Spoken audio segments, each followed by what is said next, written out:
This is John Jackson Miller, and you're listening to the Star Wars Canon Podcast. May the Force be with you. Last week's episode was such a huge success, we decided to do it again. This week, we've got Lucasfilm leadership meeting to discuss the future of the franchise. Maul Shadow Lord is racing towards its finale. Galactic Racer is releasing on October 6th, and we're taking your mailbag questions. The date is May 2nd, 2026, and this is episode 86 of the Star Wars Canon Podcast. There are stories about what happened. It's true. All of it.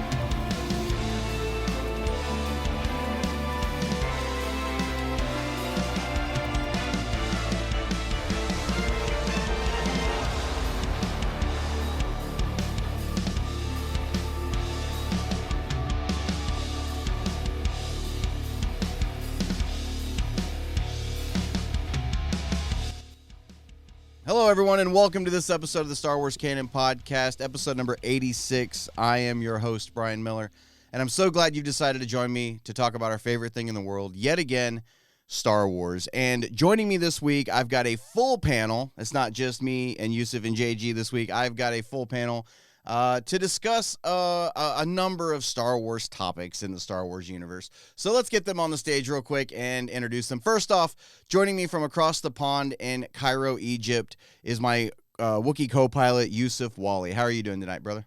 Woo, woo, woo, woo, woo. Hello, how you doing, Brian? And this is the best mic I have ever held in my life. I am very, very happy to be not just across one pond, but more than one pond, I suppose, a pond and a half, maybe, Brian.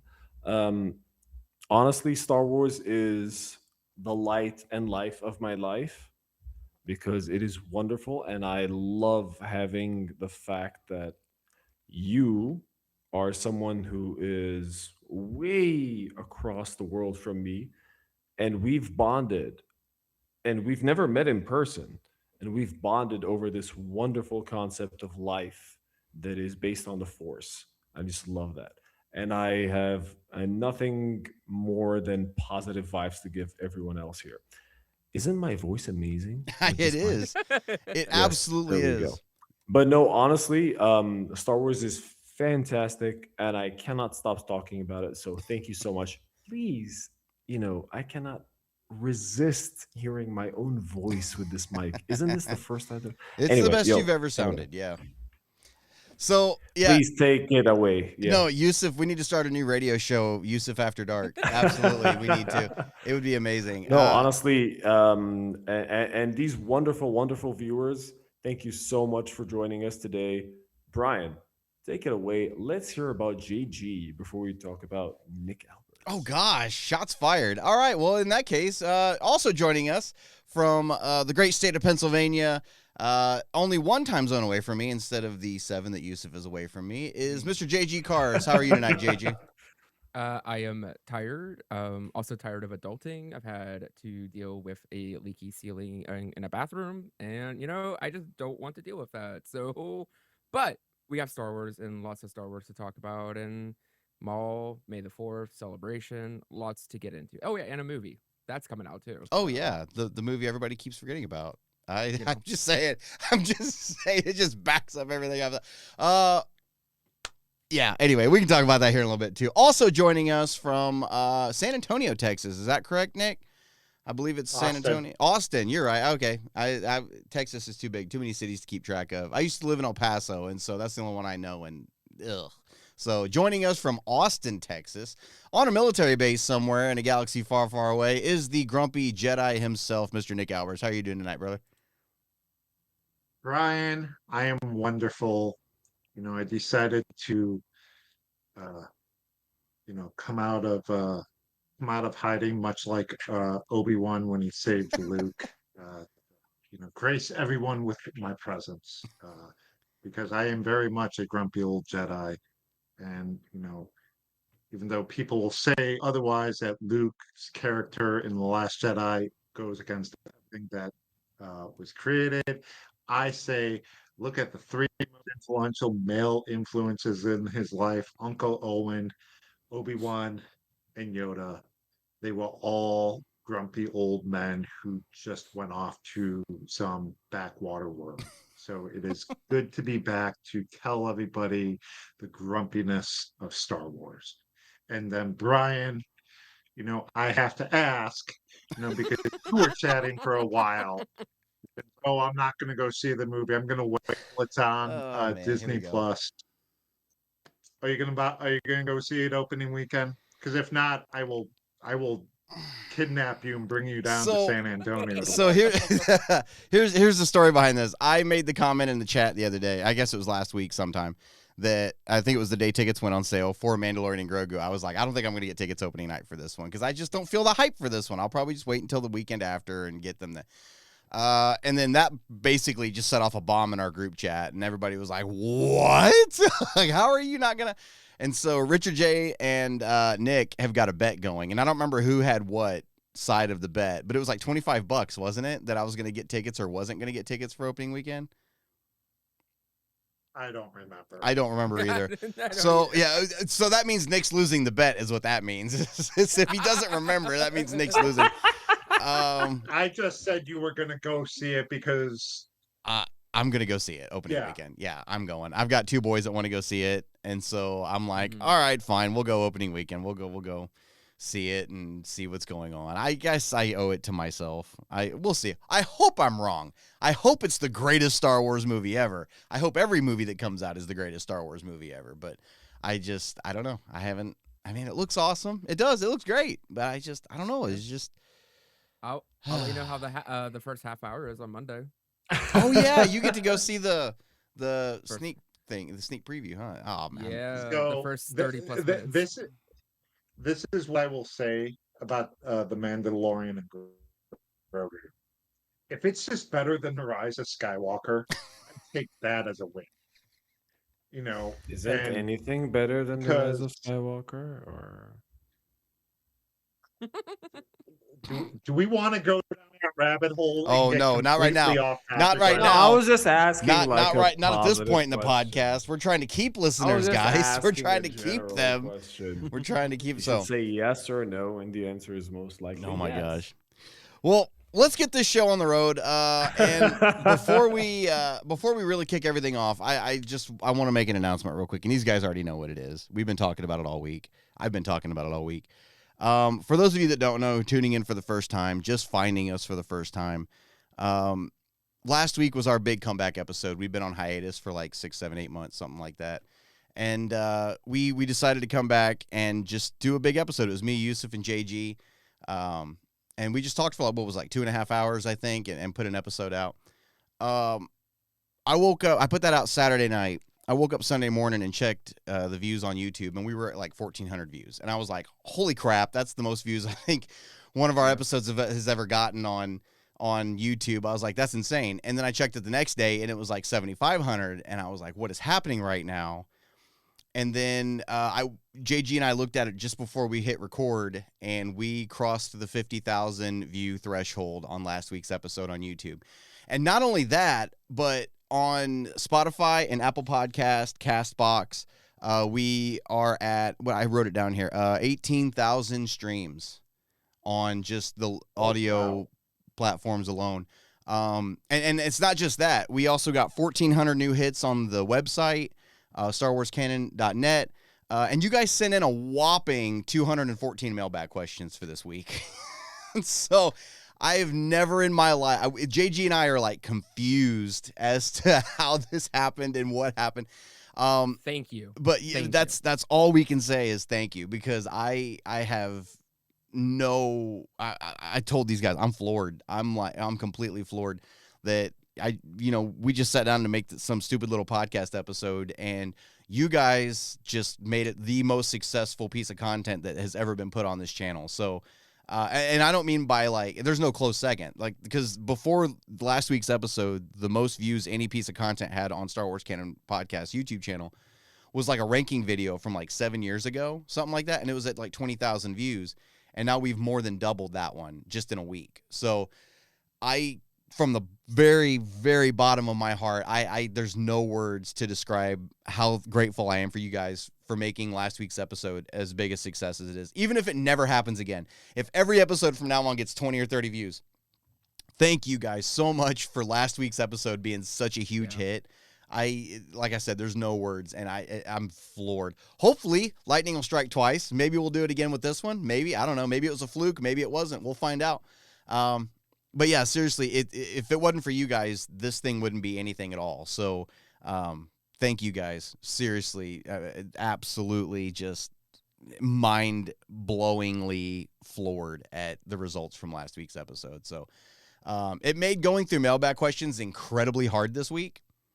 I was home today from work anyway because my youngest boy was sick all night, and so I stayed home with him. Yet you still did it, And so I sat down and went through some mailbag questions. Amazing questions. And so it's been a day going through all this and watching the views tick up, and it's like, what in the world? So we got a big episode planned for you guys. We don't have any reviews this week because I forgot to tell everybody what to read next last week. That was on me. And I think I still need to send the comics and the short story we're going to be doing next week to Usef. So no reviews this week, but we do have a lot to talk about. Before we do, make sure to hit that follow and subscribe button on whatever platform you're listening in on. Visit our socials on Facebook, on Twitter. All the links for that is in the description below. And make sure to visit the actual home of the Star Wars Canon Podcast, which is starwarscanon.net. I'm having a lot of fun working on that website. And a lot of the mailbag questions that I got, actually, I shouldn't call them mailbag questions. A lot of the questions and comments that I got were commenting on the website and how great it looks and how user-friendly it is and everything. So I'm like, that's awesome. There's more coming to it eventually. So stay tuned. Go check that out. You guys can find this podcast there and listen to it every week, audio or video, whichever format you want. So go check that out. So, all right. We got all the housekeeping stuff out of the way. We talked about how wildly unhumble we're being about last week's episode. And so let's get into this episode. We've got a couple things to talk about here. First off, let's get this one out of the way because I'm not really caught up on it, but I think Nick is, and I know JG is, and I'm pretty sure Usef is caught up on Maul. Kirsty and I watched another episode today, but Disney Plus was acting up a little bit, so it kept buffering, and it wasn't our internet because, I mean, my mother-in-law's internet was working just fine in her room, so it had to have been Disney Plus. I even switched networks, and it was still doing it. So we watched one episode. We're only 3 episodes deep in this household, so we are like 5 behind. But if you guys want to talk about Maul, by all means, go for it. You can talk spoilers. You can talk about all of it. I did it to myself, so you guys can watch it. You can talk about everything. But where are we at so far on Maul? I want to know what everybody's thoughts are on the show so far. And this coming Monday, May the 4th, which, by the way, happy early May the 4th. It's coming. Big Star Wars Day coming. I would throw that out there. We're getting the last 2 episodes of Maul, the big finale. And I kind of want to hear what some of your guys' predictions for the episode are. That's always fun to talk about what we think could happen, even if we're dead wrong. Sometimes we get predictions right. Do you guys remember? I don't know if you. I'm going to toot my own horn here for just a second. When I was with Star Wars Newsnet, we were in the middle of the Ahsoka series, and it was the episode. It was the week before the episode where Anakin showed up for the first time. When you said we were going to see Anakin. Yes, yeah. And I almost called it the dialogue verbatim. I called it exactly the way I was going to. And I was just like, no way I got that. So once in a while, we get them right. So once in a while. So it's fun to talk about predictions. So Nick, I know in the group chat, you keep talking all the time about how much Maul is a masterpiece and how much you love this show. So why don't you lead us on Maul? Let us know what you're thinking of the show so far and what you hope to see in it next week.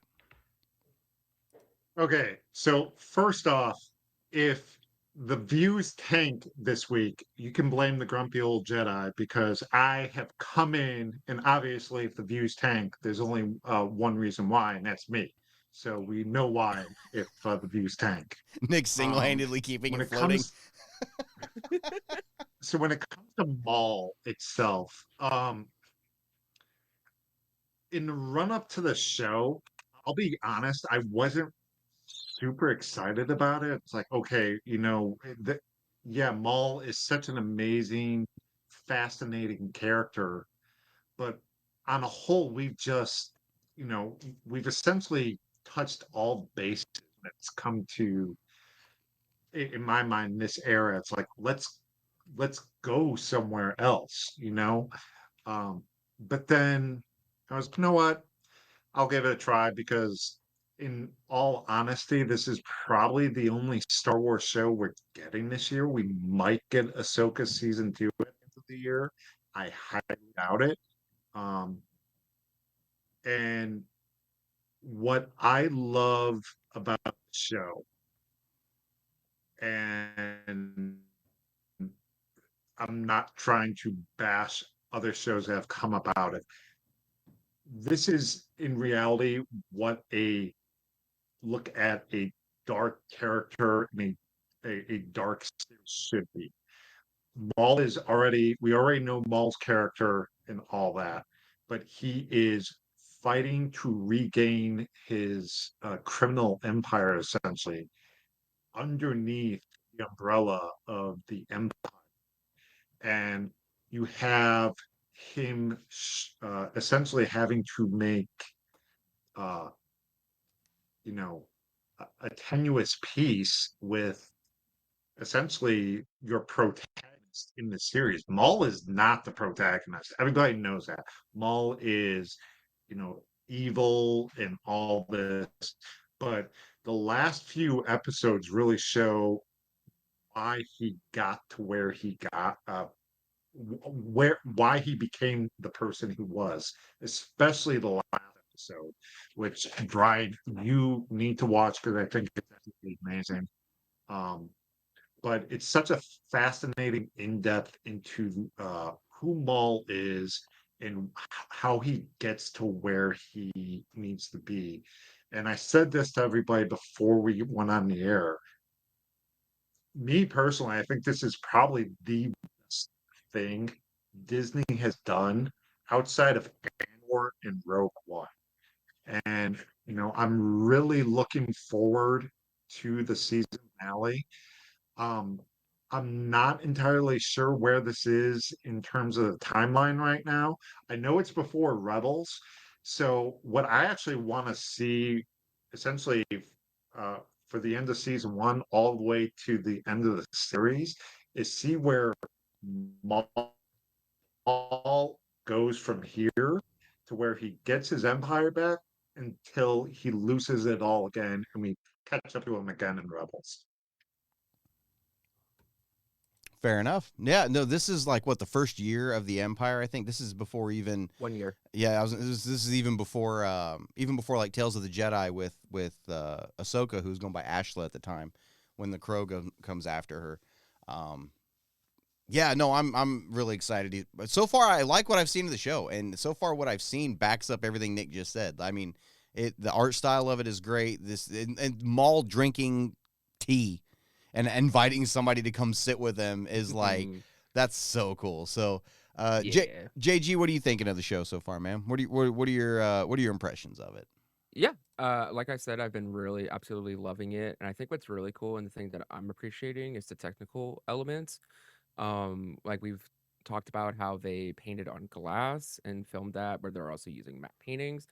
There's also a sequence here where I won't get into the details because I will not spoil that for you, Brian, but they do a sequence with like smoke and such, and they actually filmed projections onto a smoke machine of sorts and then use animation as well to kind of create this really unique look. And so like they're going above and beyond with moving this what they're doing forward, but not only that, but also in the storytelling. I think this has potential to be the best season of not only probably animated Star Wars television, but also just Star Wars television in general.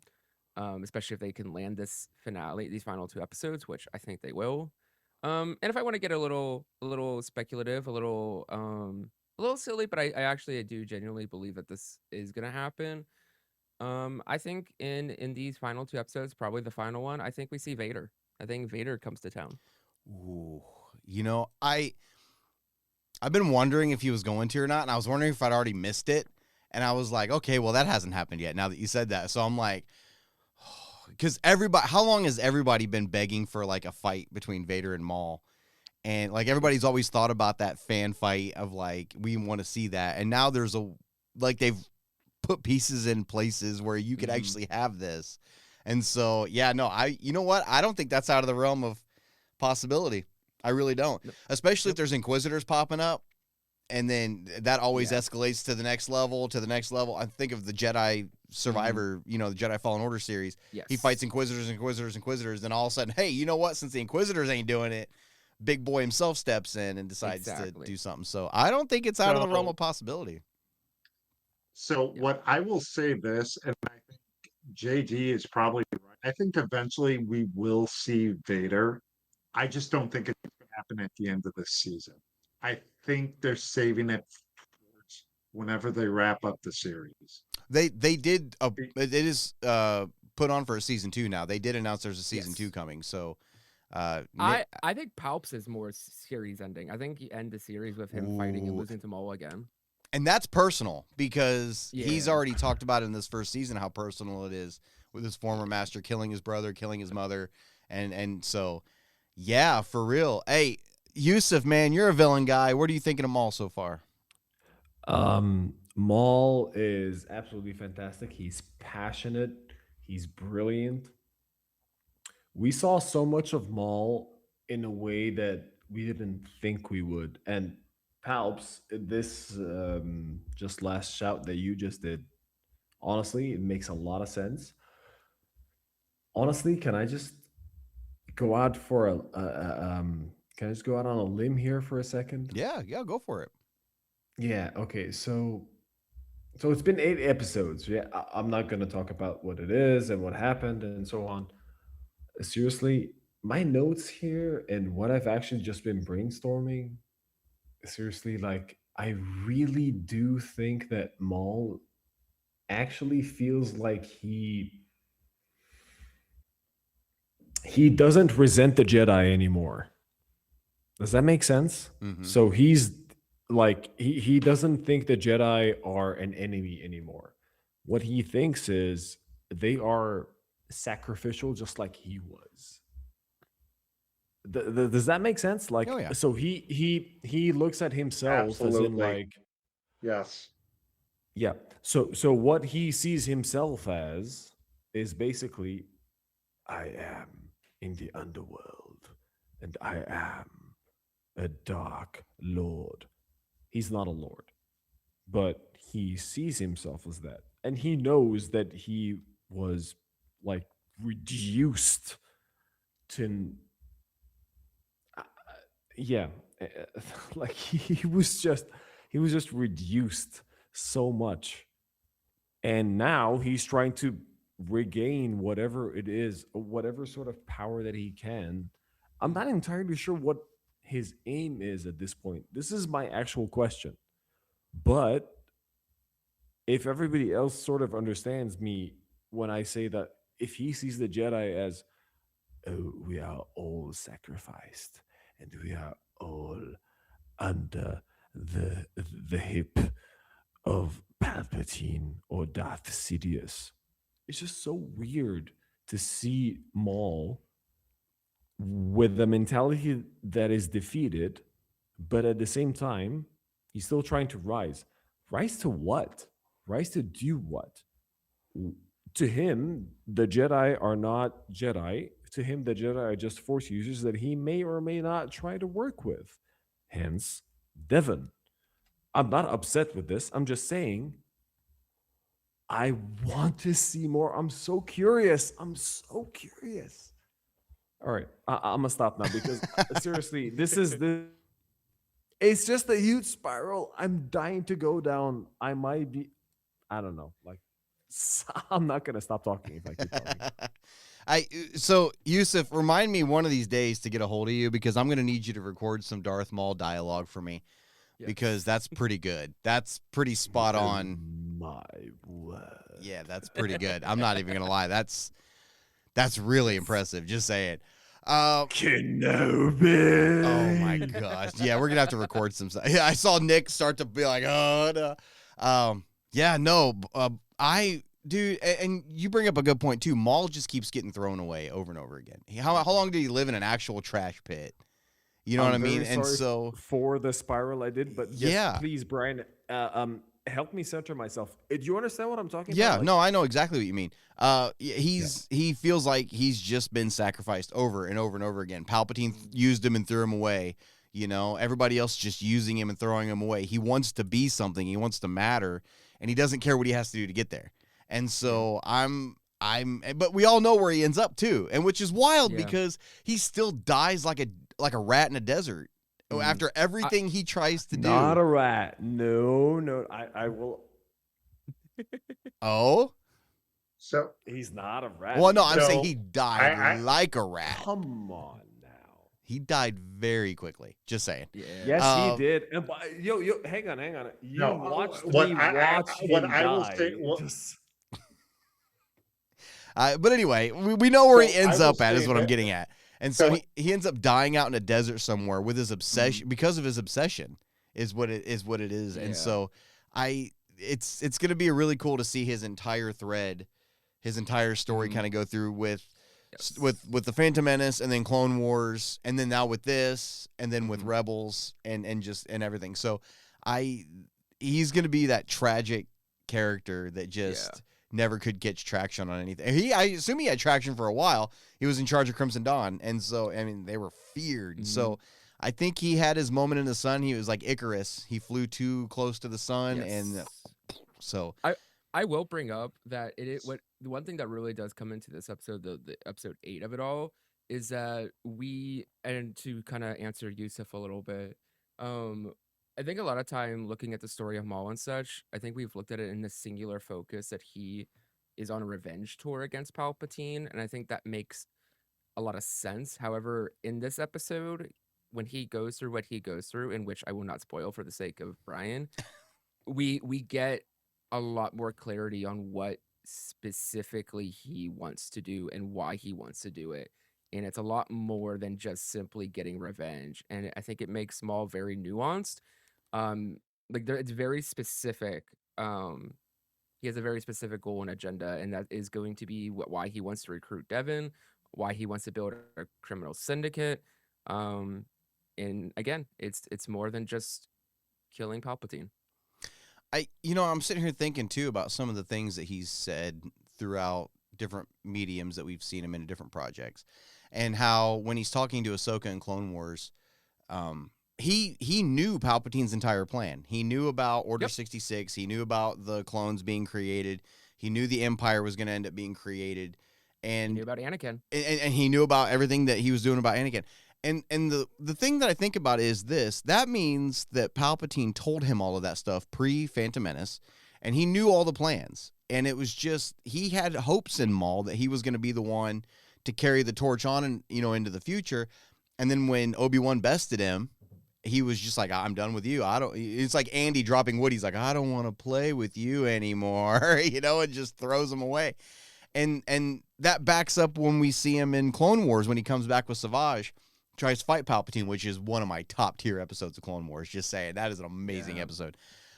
So yeah, I'm excited to see where Maul goes. I'm really digging it. I really like Devin as a character so far. Like I said, I'm only 3 episodes in, but I really like Devin so far. I really like her. Better. Okay, that makes me happy. That makes me excited. Actually, I promise you, next week's episode, I will be completely caught up when we talk about the entire series, talk about the series finale. I promise you, we'll be caught up, and we'll be able to. We'll talk full spoilers on Maul. So, guys, let us know below in the comments section. What are you guys thinking of Maul Shadow Lord so far? Kind of, what are some of your predictions for the finale? Do you think JG, Nick, Usef are correct on their descriptions of Maul and on what they think is going to happen? Let us know. Sound off. We'd like to read some of your comments. So before we go further, there is something I do want to say, and I'm not sure if anybody has TikTok or anything, but occasionally I'll be scrolling through, TikTok, stuck in Austin traffic or San Antonio traffic because, God forbid, their traffic is wonderful, or I'm stuck here at work and I'm done for the day, and then I'll see something about like you're the villain in the story, the hero's about ready to kill you, and what do you have to say? And I start reading all the comments in these, about a novel or a movie or whatever. If you were if that person was writing a novel or movie, but you were the villain, what would you say? And reality, that's Maul. Maul is the tragic villain. Everybody knows he's evil. He was evil from the get-go in terms of when he first appeared in the theaters 20 holy crap, 27 years ago. Why'd you say Um, that? I hate you. I'm old. I'm old. Okay. I was a junior in high school when that came out. Do you So realize Maul 5 has years. been out longer than the original Star Wars trilogy was when the special editions came Way out? too tragic. Yes. Way- But Even when episode where one, I'm wow. going, but where I'm Ugh, going with that is gross. we knew he was evil. And then everybody was like, okay, well, Maul's dead. And then he comes God back. bless you, man. You Clone he wonderful, comes back in featured, the Clone beautiful, Wars. warring I person. I did not really get into the Clone Wars until after it got canceled the second time. When it got canceled off of Cartoon Network, it came back on Netflix, Mhm. and then it got canceled off of Netflix. So I didn't start watching until my son was about 3 or 4. So that was about 10 years ago. That makes you feel any better. And he started watching it. And then I was like, wait, when did Maul come back? And then so I started watching it. I was like, who's this other guy? But then you watch everything. And then we get to Rebels and that. And he's talking about, this empire, this criminal empire he had and all that, and how it got all lost and destroyed. I'm like, what are we talking about? And we get to where he is at the end of his story in Rebels, where he fights in the desert. And that desert fight scene to me just speaks of the tragic arc of Maul, because Maul.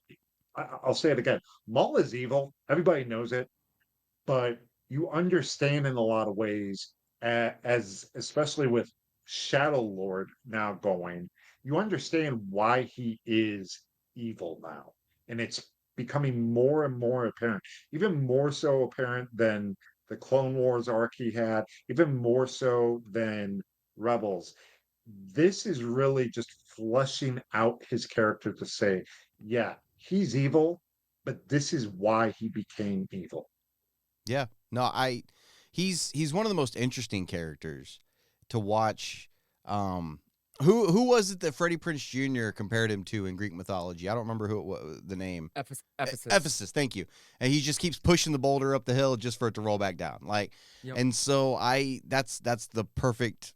I mean, that's the perfect description of him. And so, yeah, Maul is just this like. He's just a walking tragedy, is what he is, and I'm here for it. I would rather watch him Absolutely. get beat up over and over. Before and we over. move on, can I just say something interesting? Yeah. Does it make sense that the finale drops? Firstly, the finale drops on May the 4th. May the Force be with us all. And not just that, honestly, y'all know what Rotten Tomatoes is, or Rotten Tomatoes, or whatever it is, No, right? don't get me started on Rotten Tomatoes. Yeah. You realize that Rotten Tomatoes gave Maul until now 100%. Really? I'm serious.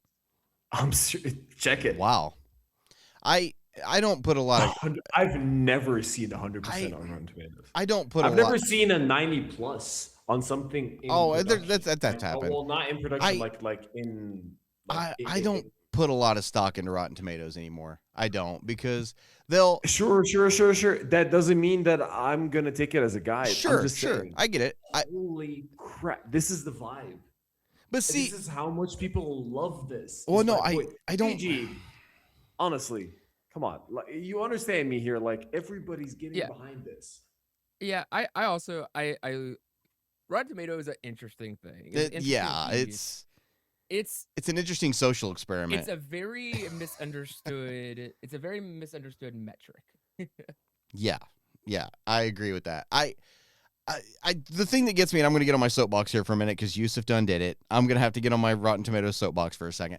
I like how, like, because Andor, they were like, oh, it's got the greatest reviews ever on Rotten Tomatoes, and they even put the badge on Disney Plus on the banner and everything. But then when something like The Acolyte comes along, right, and it does horribly on Rotten Tomatoes, they're like, well, people are just review bombing it, and they're doing this, and it's not that it actually sucks. It's just a bunch of racists and misogynists that don't like it.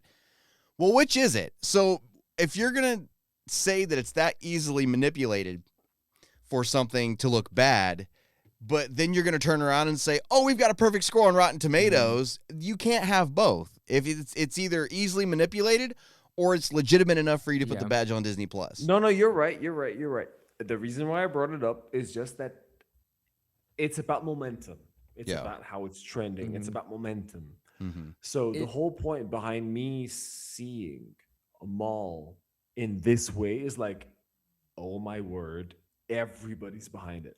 So, I mean, I loved Acolyte, but I would have never seen a really good momentum or a wave of positivity for Acolyte. Yeah. But here I am for Maul. Sure, I really like Maul. And all of a sudden, I'm seeing everybody else love Maul. Damn, yo. Like, I'm not upset. I'm just saying, this is what I'm seeing. Does that make sense? Since y'all went on the soapbox, I'll go on my Rotten Tomatoes soapbox. Let's do it. Yes, please, JG.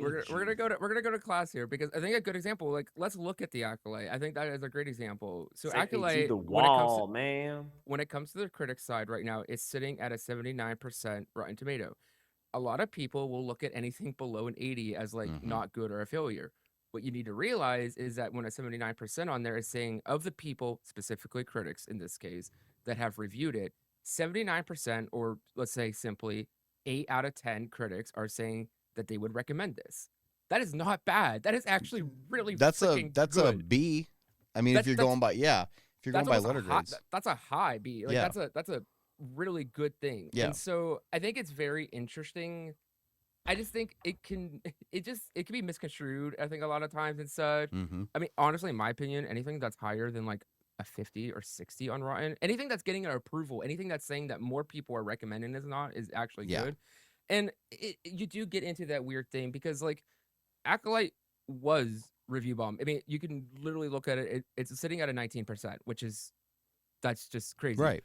Equally, though, there are people like our friends here who had a lot of qualms with that show, rightfully so, that aren't review bombing it. And so, unfortunately, it's the people, I will just plainly say the idiots who are review bombing it, who don't have anything better to do with their time than to do that. Because, like, do something more productive, maybe? I don't disagree with you. Versus having constructive criticisms and conversations like, for example, you and Nick have. Like, I can actually sit and have a conversation with you two. Yeah, we're probably going to disagree more times than not. But at the very least, you're not sitting behind your computer like a monkey that is just review bombing like in Superman. Those are the greatest scenes in Superman. That was great. Oh, it was so on the nose. That was so great. I knew what you were doing, James Gunn. I see you. That was great. So since all three of you got here we go. Your next turn. Here we go. I'm now getting on my soapbox. Here we go. I think it was probably one of the last episodes I was on where, in fact, I know it was, where we were talking about the Acolyte. And I will still say this. The last 3 episodes of the Acolyte probably deserved a second season. But the Acolyte itself had what, 8 episodes, 7 episodes, something like that? I don't remember. It's been a hot minute. Yeah. So where I'm going with this is you cannot make a second season based off a last quarter of a show. A lot of stuff before the Acolyte came out probably did not help its how should I say it? Probably did not help its press tour and everything. Where people were making saying, hey, there's no good, there's no bad, where there's, all this other stuff. And I Nick. literally, I hold, would say hold that on, hold you on. and me would think that it basically Acolyte didn't present itself properly and No, didn't no, it did establish not. And itself as that's, a and proper that's, and, presence. and Yes, exactly. and I that's where, understand and what that's you're where I'm talking about. going And by with the it. way, I'm a So, fan of Acolyte, as you know. But honestly, but where I'm going with it is, at the end of the day, was the Acolyte probably unfairly treated? Yes, I will flat out agree with that. Okay. I know there are people who absolutely love and adore the Acolyte. JG, I know, is one of them. He's a hard proponent of that thing getting a season two. I know Usef liked it. I just could not get into it. I thought the characters themselves on a whole were just, quite frankly, I thought George Lucas's characters in the prequels had better writing than the Acolyte did for the first half of that season. And then the second half, or the last three episodes, like I said, I will still say it. Probably some of the best Star Wars we got. It's just a shame that those last three episodes were attached to the first two-thirds of that season. Yeah. Actually, I quoted you on the last episode, Nick, that we did about how you said it had all the right ingredients. It just didn't bake right in the oven. They just didn't mix them right. And so because I really like Yes. that description. Ever since you said that, that's what I've always. I want to say more, but I want to, for the sake of moving forward, I'm not. But what I will recommend I say is, as we did, like, one of our earliest episodes we did together was we put Luke on trial. Yes. Back in the day. I think maybe in a future episode we should put the Acolyte on trial. That's a I think great that'd be- idea. I think that would be a great discussion. We can really, put the gloves on and hash it out. That's a great that idea. is my actual favorite episode, and I do hope that we do that episode again. But the Acolyte on trial, listen, I'm gonna lose that one because listen, I have a very, very, very serious opinion on that one. Okay, never mind. This Does is that for mean we another have to go day. back and No, watch no, that I season really, I again? really, really, really, really Shocking, like you do, Acolyte. Nick.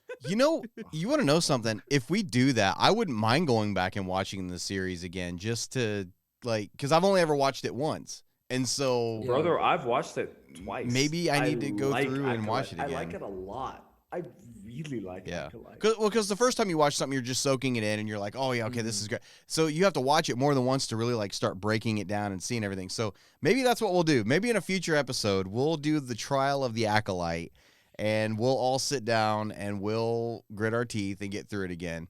Because I did the same thing for Heir to the Jedi, and you guys know how I feel about that book. I've read that book twice now, and Not the noodles. yeah, Not the oh noodles. god, it was so bad. So I think the other issue why I had a huge issue with the Acolyte, and I know, and watching and going back to it again, and it's part of the reason why I don't have an issue with Maul now, is because with Maul it is a linear story. The Mhm. Acolyte was jumping I'm like, That's what fair. the hell is going Yeah. on?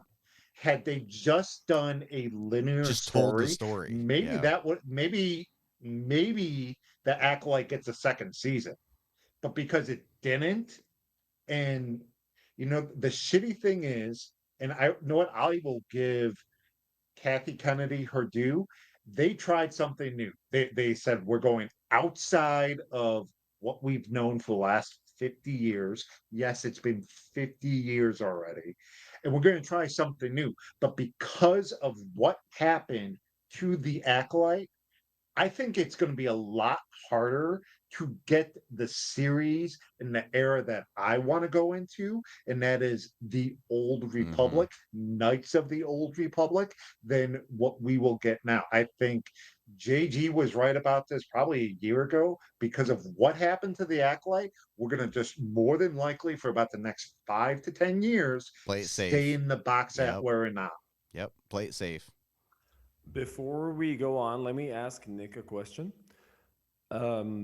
Nick, you and I are in this camp of wanting to see more Star Wars and lightsaber action.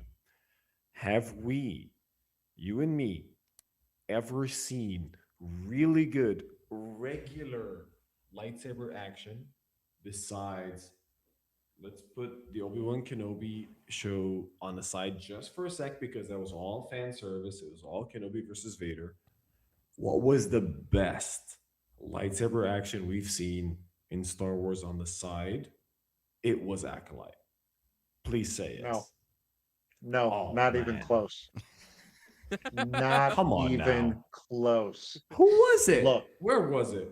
All right, know what? Since we're going down this rabbit hole here we right go. now, No, we're not going I'm down di- rabbit hole. No, Just no, answer me. no. You brought it up, so now I'm going down the rabbit hole. I'm Here are sorry. the top I five. didn't mean all this crap. Hang on. No, here are the top Answer five, me. No, plain and I'm with you. simple. I'm with you. I brought it up. Answer me. Okay. Number one, plain and simple. It may not be the most aesthetically pleasing, but it is the best because it has the biggest emotion. Luke versus Vader, round 2, Return of the Jedi. Plain and simple. Number two, Luke versus Vader, Empire Strikes Back. Plain and simple. Number 3, Obi-Wan versus Qui-Gon. Obi-Wan, Qui-Gon versus Maul. Number 4, Anakin versus Obi-Wan, Revenge of the Sith. And number 5, the Emperor versus Yoda. Oh, you did it. I don't care what anybody. Mhm. I don't care what anybody else says. I know there are people who are in the chat. I know I have friends of mine that say Yoda versus Dooku. You know what? Yoda versus Dooku is pennies compared to those Mhm. 5. Yeah, no. I actually, I was hoping you were gonna say Luke versus Vader V2. I was hoping you were gonna say that. That's my favorite lightsaber battle in the entire saga. That's And bar none. Return of the Jedi. So No, I got you. I so, got you. I understand. so Return of the Jedi to me is my favorite Star Wars movie of all time because I was young. I watched it. Look, I was 3-4 years old when I first watched it. I understand there's that whole divide line that if you were younger than 12 when Return of the Jedi came out, you loved the Ewoks. If you were older than 12, you were ho-hum about it. Look, I love the Ewoks. I love that entire movie. That is my movie, okay? That is what Star Wars is to me. Now, that said, the best Star Wars movie, and we'll take out the best Star Wars movie. Look, and it's hard for me to admit this. Best Star Wars movie of all time is Empire Strikes Back. Plain and simple. Followed closely by Rogue One, in my opinion. But my favorite, Return of the Jedi. I'm not gonna fight you on that. Actually, I've been watching Empire the last couple nights when I go to bed. I just can't help it. I love that movie so much. Okay. Soapboxes, are we all off of them? Are we good? Are we good to move on? I can't say anything because I'm the one that started all that. My bad. That was my fault. The ringleader. That was me. I'm a bad influence. Okay, moving on from all Shadow Lord. Let's move on. We got more things to talk about here before we wrap it up for the night. October 6th, we've got a new video game coming out. Racer. Galactic Racer. Is this one you guys are going to pick up? Is this one you guys are excited for? Usef's like, yep, absolutely. Already pre-ordered, my Oh, friend. man, really? Wait. I haven't actually already pre-ordered, but I'm waiting to pre-order it. Gotcha. Yes. JG? PlayStation day- for day one. life. Day one, for sure. Day one? Yeah. Every Star Wars game. Nick, what about you? You're not really a video Look. game guy, are you? So, I'm the grumpy old Jedi, okay? And there are a These few young games whippersnappers in their video games, I don't understand it. Back in my day, we just rubbed 2 rocks together. I love you, Nick. I'm sorry. back That in- just came that- out. My back bad. in my day, back in my Oh, I'm sorry, Nick. Oh, and then he freezes. I thought it was the Atari joke. No. back in my day, There he is. Back in my could not day, save my deny. name. You froze up there for a Are you minute, guys Nick. here? Yeah, we You're can now. back, You you're froze up back. for a minute. Okay, so look, back in my day, we only got 3 lives on video games, and if you died, you died. And we actually had a blow into the video game and all that stuff. I was there. So don't don't talk to me about video games. Look, there are so many video games, just like there are so many books, just like there are so many TV shows and movies I want to read, watch, play. I don't have time. Plain and simple. Now, is Racer in some way? Now, this is going to again date me. Is Racer kind of paying homage to the episode 1 game that came out, Pod Racer? Absolutely. Yeah. Okay. Not a 1-to-1, but If- definitely like homage. Yeah, definitely. Okay, so if that's the case, and it comes out on the Xbox Game Pass, I will probably download it, and whenever my son is not on the Xbox playing World of Warships Legends or something else, I will The try to get struggles on of a there and play father. it. Yes, yeah. Look, You're you just- have you're no just like, idea. I know about So I video bought- games. We play World of Warships I'm or not whatever making it is. fun. I'm saying, like, honestly, the struggles of a father. so God no bless shit. you. Eh, God bless no you shit. for buying Excuse my your language. kid- No. I originally bought the Xbox myself to play Halo Infinite. Okay. And then I started playing it and I realized I haven't played Halo 5. So I went and got Halo 5. And then my son saw the X and was like, "Oh, you have an Xbox? Yeah, can I play it?" And he was about 8 or 9 at the God, that was 5 years ago already. So he started playing it. And the next thing I know, he started wanting to play all the other video games. Dude. And so I never got to It's play the video games. the rules of So it's parenting. now his Yeah. Xbox. Brian, What's up? JG, Brian, I would like to make a bet. If Nick actually played PlayStation and played Last of Us, he would He'd kick never- his he'd son never buy to another the Xbox, yeah. curb. He would never even see the game console again. Yeah, that's true. I love Last of Us. That's my gold standard for video games. All right. But honestly, I am extremely excited for the next Star Wars. So here's the thing. So I had a huge gripe about Outlaws recently with everybody else. So it's all about me and my whole like experience going through games. My issue is not with the story with Outlaws. It's my issue is just like sure, I might say the controls and how your character reacts to stuff and the situation because I much prefer an easy flowing game. By the way, Crimson Desert, JG. So I told you that I was going to start that recently. I still have a big issue with how that game flows. Outlaws has a similar issue, but I'm very, very excited with any Star Wars game, and I cannot wait for this one to come out. What about you? I think it's going to be a fun game.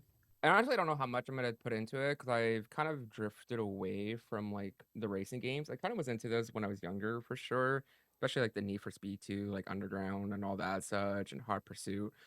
But I do Have think you this will seen be Need for Speed Unbound and like these latest ones? No, They're- no. they're I quite tried them, but not my fun. thing. I mean, my they're not thing. as good as Underground 2, but you know what I mean. Yeah. So I am excited for this. It does visually look really good. I obviously enjoyed the story and campaign that is there. Usually why I do pick up every Star Wars game because gotta know the canon and lore. But I do think there will be a lot of replayability with this, and I think that if this is something that is supported with longevity, that this could last a good couple of years and have a lot of content that is added.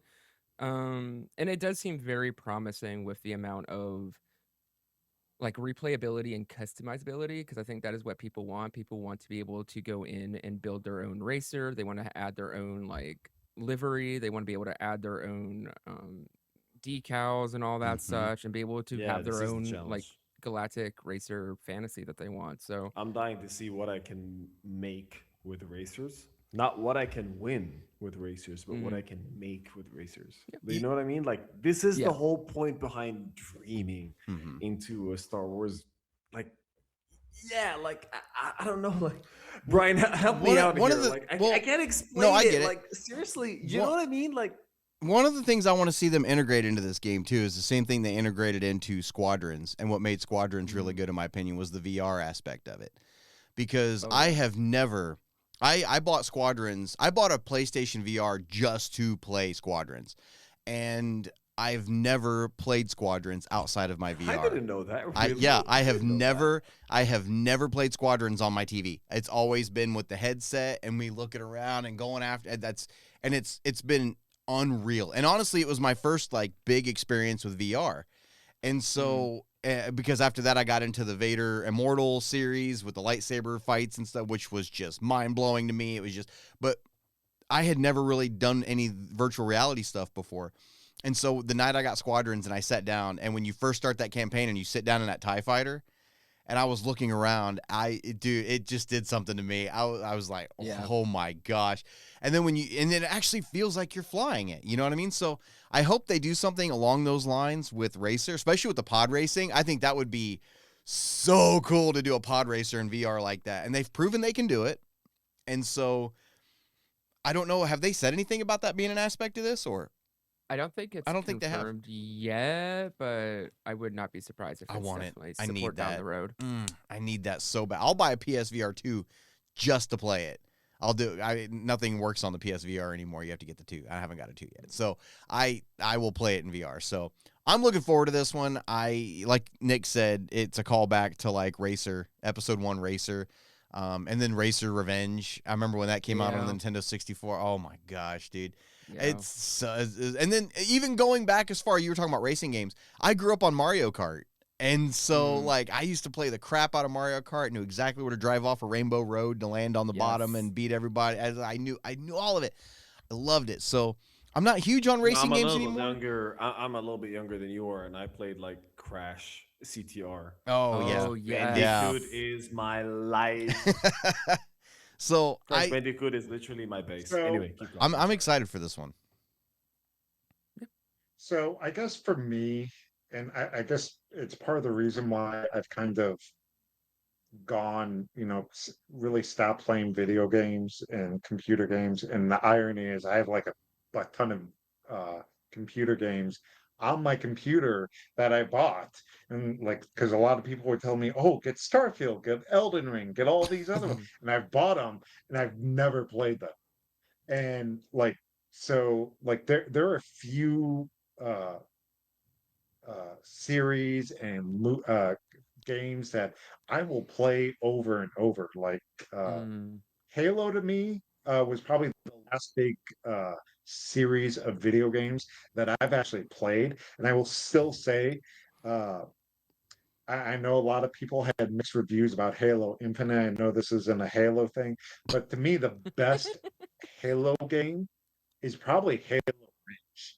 To me, Halo Reach blows every other video game out of the water for that series.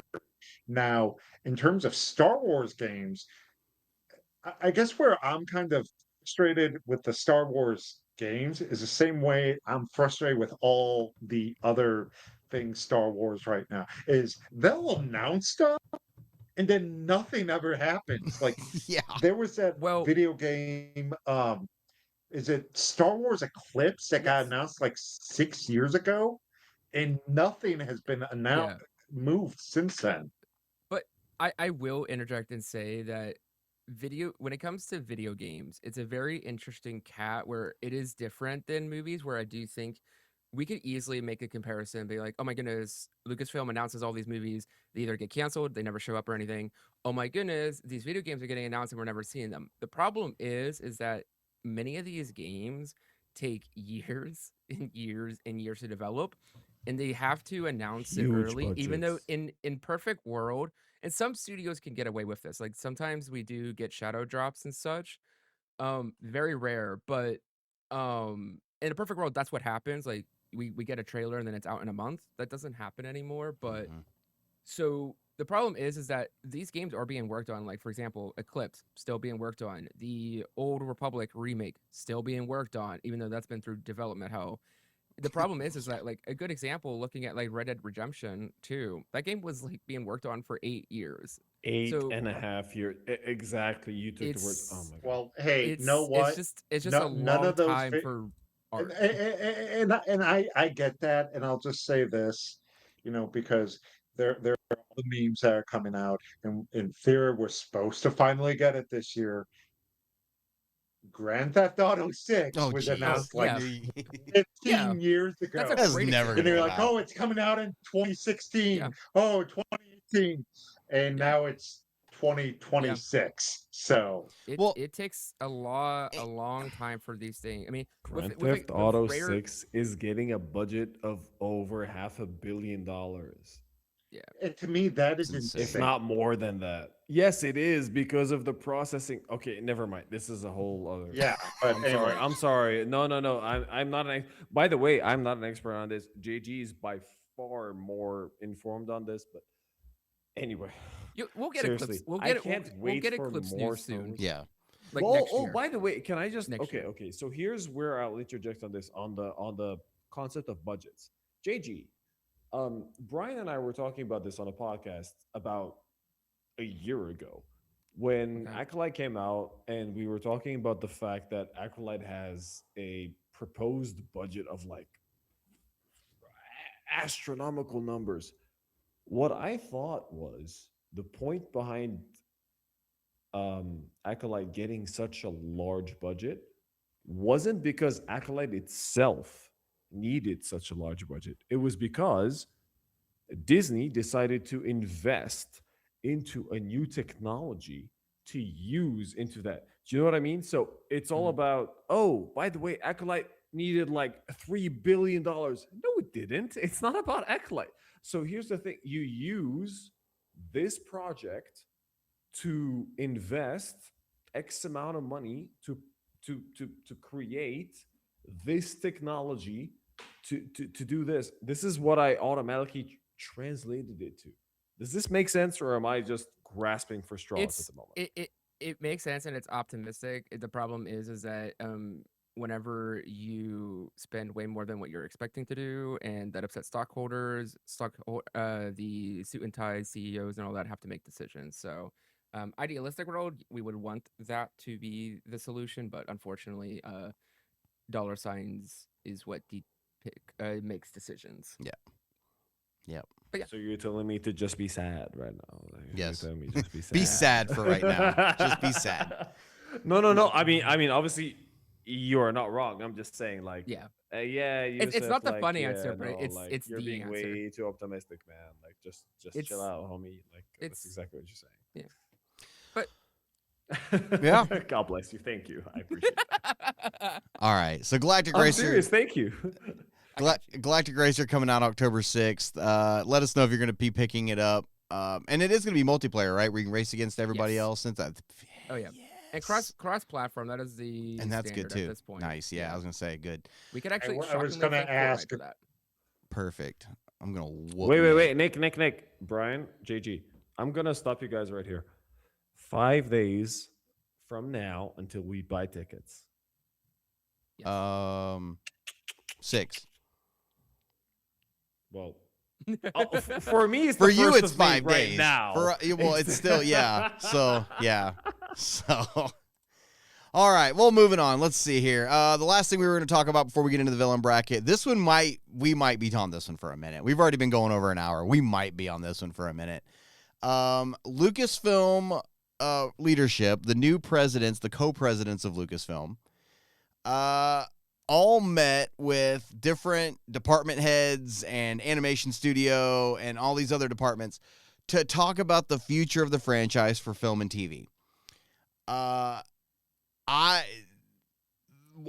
This shouldn't be news. This should be the norm. To be completely honest, this should be how it just works. But the fact this is news says everything that it kind of backs up everything we've really been saying. They haven't really had a clear direction they were going in with everything. I feel like now with the new presidents, with Filoni, I think they're trying to get everybody get on the same page and say, hey, this is what we're going to do for the next foreseeable future. This is what we kind of want to do. Let's tie these together. Let's tie this together. Is this going in the right direction? Is this I going in the right direction? I have an interesting take on all of this because Okay. I think that this has been and was always happening. But I think because of the fact that we have new leadership at both Disney and also Lucasfilm, we're also on like the eve of May the 4th. Yeah, it's possible. We're also on the eve of starting and kicking off the 50th anniversary of the year-long celebration of the 50th anniversary of this franchise. I look at this as this is some good marketing. This is some good, hey, let's like put some, this photo that we're all talking and like we're putting together our ideas for the future, where we want to take this franchise for as like the celebration email said, the next 50 years and such. The thing is that these meetings have already happened, have always been happening. They just for once took a photo and posted it on Instagram. I don't really think that this was news. I thought it was kind of funny and cute, and I chuckled.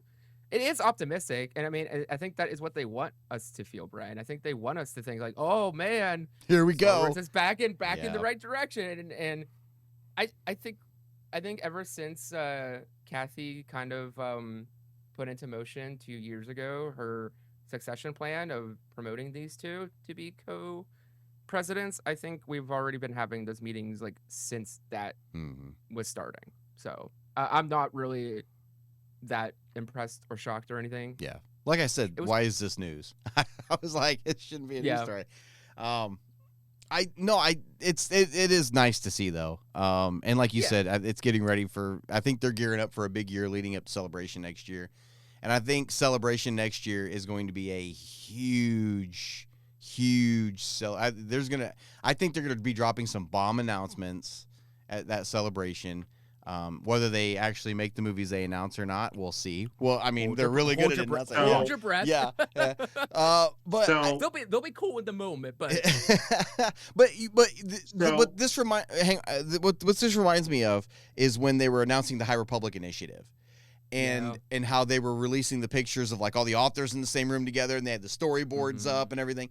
And I think this has that same. Obviously, it's not that in depth. It's just one photo, but it's got that same flavor to it. And we see how well the High Republic was pieced together and everything, and how well that was thought out. So I don't know. It just gives me a little bit of like you said. It's probably been happening the whole time, but to see it, it's like, oh, this is nice. This is great. Yeah, it's a comfort blanket. Yeah, Nick. So again, this is where the old Jedi will, put a damper on everything. And I don't want to, but in a lot of ways, I have to, because I'm looking at the track record of the last 10 years of Star Wars. And we've had all these movies announced. We've had all these TV series that have announced. And how many have been shelved or quietly canceled, things like that. We got the official announcement trailer of Rogue Squadron, and then that got canceled because Catherine Bigelow's, just had a bad movie, and God forbid we have a bad movie and now nobody, bad movie, can't make it. Taika Waititi was going to make a Star Wars movie, had all the drawings and everything for it. Everybody was like, yes, because of Thor Ragnarok. And then Thor Love and Thunder came out. And I enjoyed Thor Love and Thunder, but I know a lot of people are like, this isn't Ragnarok. And what happens? Movie quietly gets pushed aside. That's where I'm at right now. It's like, I want to be happy about it. Do I feel like, we're finally maybe getting to a point where movies are starting to become a bigger thing and TV shows are starting to become a bigger thing? I'd like to hope so. I mean, we finally got a trailer, multiple trailers for Mandalorian and Grogu. Everybody's main thing was, well, is it just going to be season 4 of Mandalorian and Grogu? Yes. Is there going to be a movie? Because before this movie got announced, there were 3 other films that got announced. You had James Mangold's The Dawn of the Jedi movie that got announced. And then what happened? Indiana Jones and the The Dial of Destiny came out, which, by the way, I think was an amazing movie. But Indiana Jones was a grumpy old man sitting in his apartment in New York City, and Nick, nobody can wants to I see ask you a you. question? Can I interject? How thirsty are you for the next movie, like the next Star Wars movie? How thirsty are you for that? Are you talking about Mandalorian and Grogu, Of course or I the am. one after that? No, no, no, no, no. The Mando Look, Grogu movie in theaters is soon to come out, less than a month.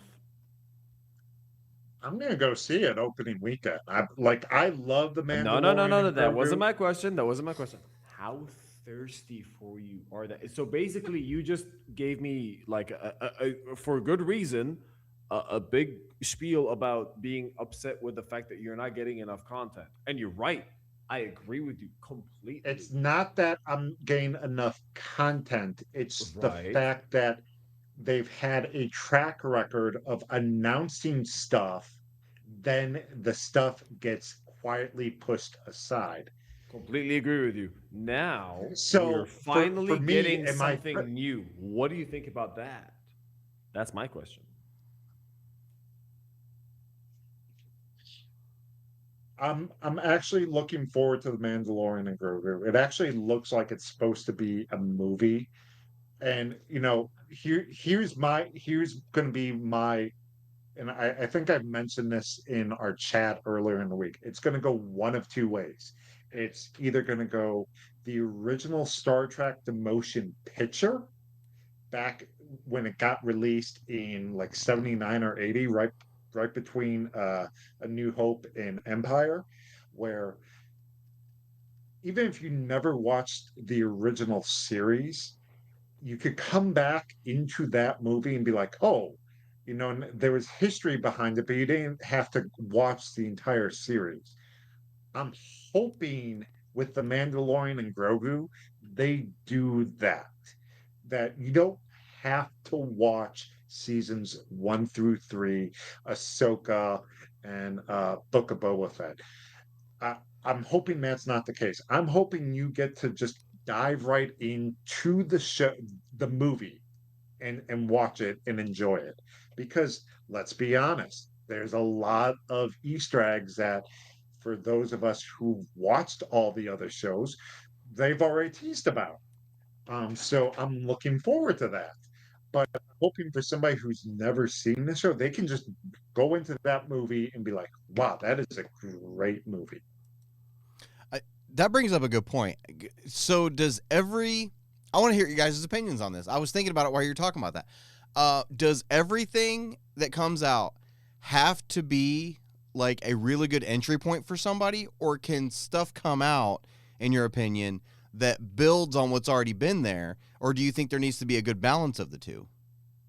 I think there needs to be a good balance. I think sometimes a good project can come out like Skeleton Crew. I think Skeleton Crew is an amazing entry point for some people into the Star Wars universe. I think that is an awesome piece that if somebody who's never seen Star Wars, you'd be like, hey, watch Skeleton Crew. And you're going to learn a lot about Star Wars. You're going to learn a lot about it. Absolutely. You're right. You're right.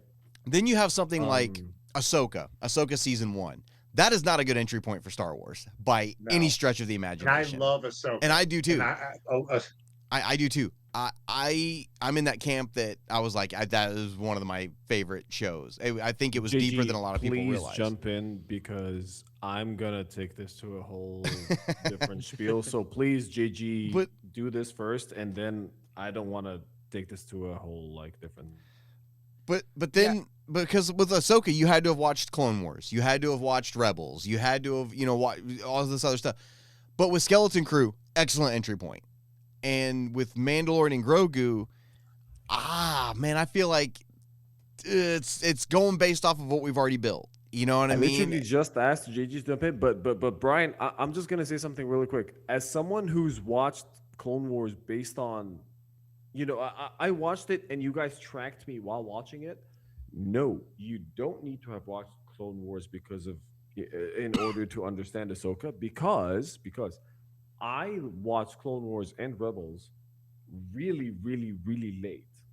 When you watch Ahsoka and then you go back and understand. Sure, you can understand what happened there, but it doesn't need to be the stirring pot of emotion Sure. that Clone Wars actually provides. Does that make sense? No, I get that. But one of the things is when Ahsoka came out, I talked to people that I know personally who watched Ahsoka and who never watched Rebels, who never watched Clone Wars, and they're like, I don't get it. Who's this Ezra guy they're going after? Who's Thrawn? Who's this? Who's that? They had no idea. And so all of that was building off of the fact that Thrawn was introduced in Rebels into canon. No, yeah, And okay. you No, see what I'm you're saying? not wrong. And Yeah. so I think Ahsoka, a lot of people, I mean, I watched everything. So to me, I didn't understand where they were coming from until they were like, well, I never watched, what do you mean I have to watch two, cartoons to know, like 11 seasons of 2 cartoons to know what's going on? I'm like, oh yeah, I guess, you know what? I guess Ahsoka is kind of like Rebels season 5.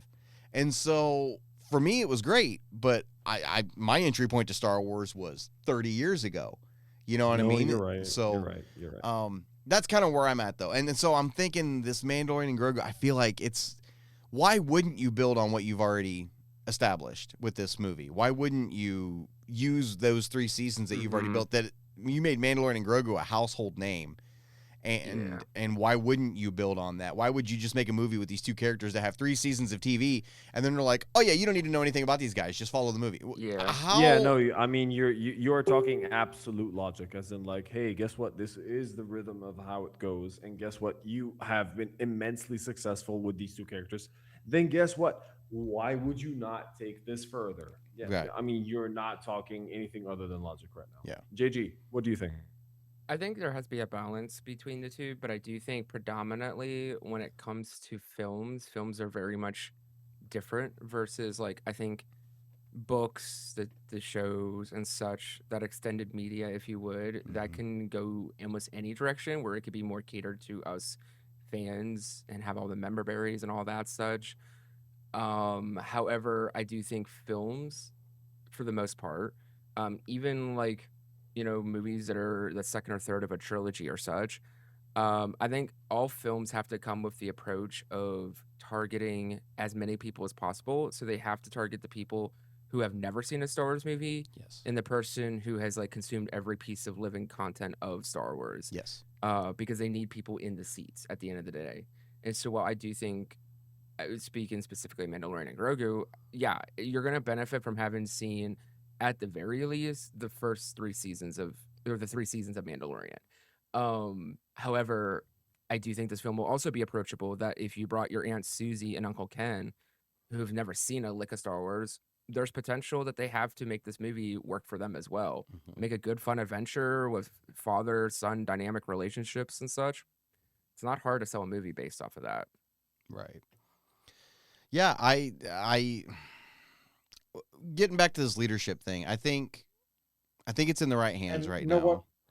Yes. Yeah, and I think I think everybody, for the most part, like the fans got who we wanted to lead Lucasfilm. It was a big sigh of One of the- relief one for of- some of us. Yeah. About to say Yeah, about and some people. Ca- are just Ca- Some, happy. yeah, some. Kathy, and you know what? Kathy Kennedy, for all the hiccups and rightful criticism, she gave us Rogue One. She gave us Andor season 1 and 2. She gave us Rebels. She said to Dave Filoni, hey, go back and complete the Clone Wars season 7. She also then said, hey, let's go do this Skeleton Crew, which I agree with you. Skeleton Crew is an homage to anybody who grew up in the 80s and 90s in America. I That's adore Skeleton pure Crew. 80s, and yes, I love that. So for all the criticism that Kathy Kennedy rightfully deserves, I will give her praise. And she also realized, hey, there is nobody better to lead Star Wars than Dave Filoni. And oh crap, I have her name up. Who's the Lin-Wen person Brennan. in charge? Lin-Wen Brennan. Thank you. Yeah. Yes. So Dave Filoni, I think, is going to be your lore guy, the guy that's going to Yeah. be developing the lore. The other person is going to be the person that says, hey, Dave, let's bring it back so everybody else can appreciate it. 'Cause I Keep 'em a think little grounded. That's where Marvel got off the rails after Endgame, because I don't know if everybody's heard, but Kevin Feige essentially said Avengers Doomsday is a direct sequel to Endgame. So what that means, a lot of people are interpreting it as anything that happened over the last 7 years is, don't you don't have to watch those. Just go watch Endgame, and then you can go right into Doomsday. Yeah.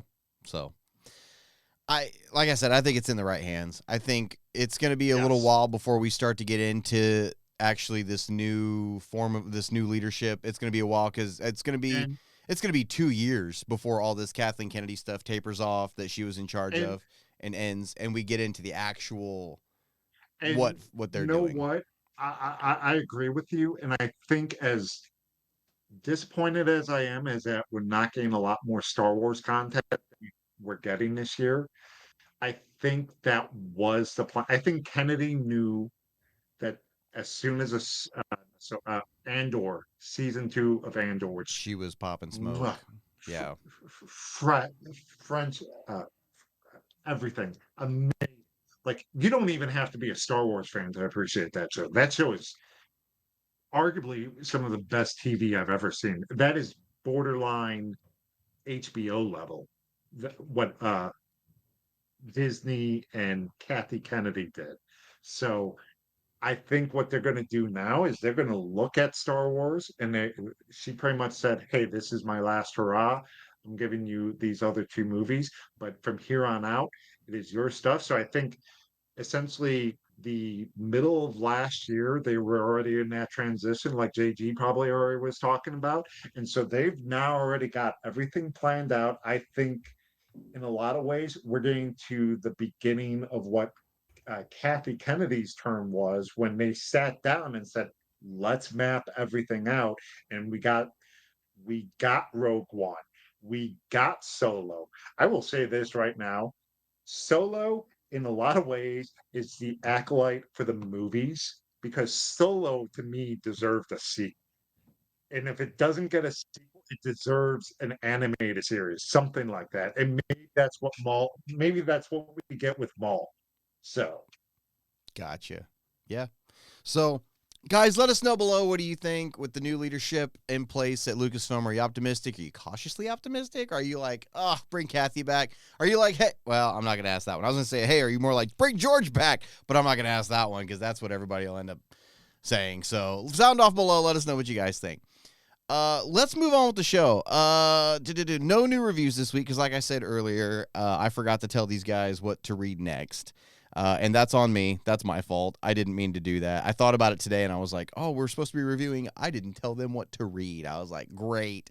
So, well, I mean, let's be honest. It's not them. It's just me. Isn't well, it? that's true. That's fair. So here's what we're going to be reviewing. The books. Here's what we're going to be reviewing. Well, I mean, obviously it's not you, Nick. God bless you. You have been supporting me throughout this entire journey. But let's be honest. Like, Brian has been the Jedi Master to my less than Padawan self. Listen. I am bigger than a master, but I'm just not wiser than a Padawan. Like, let's just be honest. JG, help me out here. No, so next week we'll probably be reviewing, and I'll send them to Usef so he gets a chance to read them. There's a 4-issue Marvel comic run called The Blade, which I really, really enjoyed quite a bit. It was, like Nick said, chef's kiss. It was really good. And then there's going to be a short story from Tales of Enlightenment called, different from a different perspective or something like that. So I don't remember what the exact title of it is. I don't have it written down. But we'll be reviewing that next week, those 2 pieces. So keep an eye out for that next week. And that'll be our review for then. So let's get into the villain bracket. So last week we put up our villain bracket for the week, and it was the last 2 of that particular group, which was miscellaneous Force users, and we ended up putting Kylo Ren up against Supreme Leader Snoke. That's how the dice rolled. That's how the wheel fell. So we put that out on our Facebook page. We put it out on our YouTube channel. We put it on Spotify. We put it on Twitter. And you guys spoke. You guys are being heard this week. Kylo Ren wins this in a landslide against Supreme Leader Snoke. I know. Shocker. Oh my gosh. Who saw this coming? This was not on my bingo card. Yes, I knew this was going to be. I saw that Usef voted for Snoke too. He tried. He tried. But we had a record number of votes too. We also had a record number of votes. Deserves some credit. He's a He's a force to be reckoned with. Is that what you're gonna say? He's not just a no. I wasn't gonna say a force. Oh, okay. Meaning. Like he is a. Snoke was just a clone of Palpatine. No. Nick, Oh my God! No. Here we go. No. Here we go. This is insane. Stop. I didn't even vote in this darn thing. Kylo Ren. Man. Don't watch the throne room scene in The Last Jedi. For goodness sakes, people! It's not even up for debate. Did you see the start No, I am of the getting grumpy. throne scene in The Oh my Last God. Jedi? He literally The pushed last, Rey by the way, aside with Last two Jedi freaking gets so much hate, fingers. and that's not even cool. You want to know Come why? on, man. And again, it's because everybody was like, "I Wow. can't believe they did that to Luke. No. Luke would never."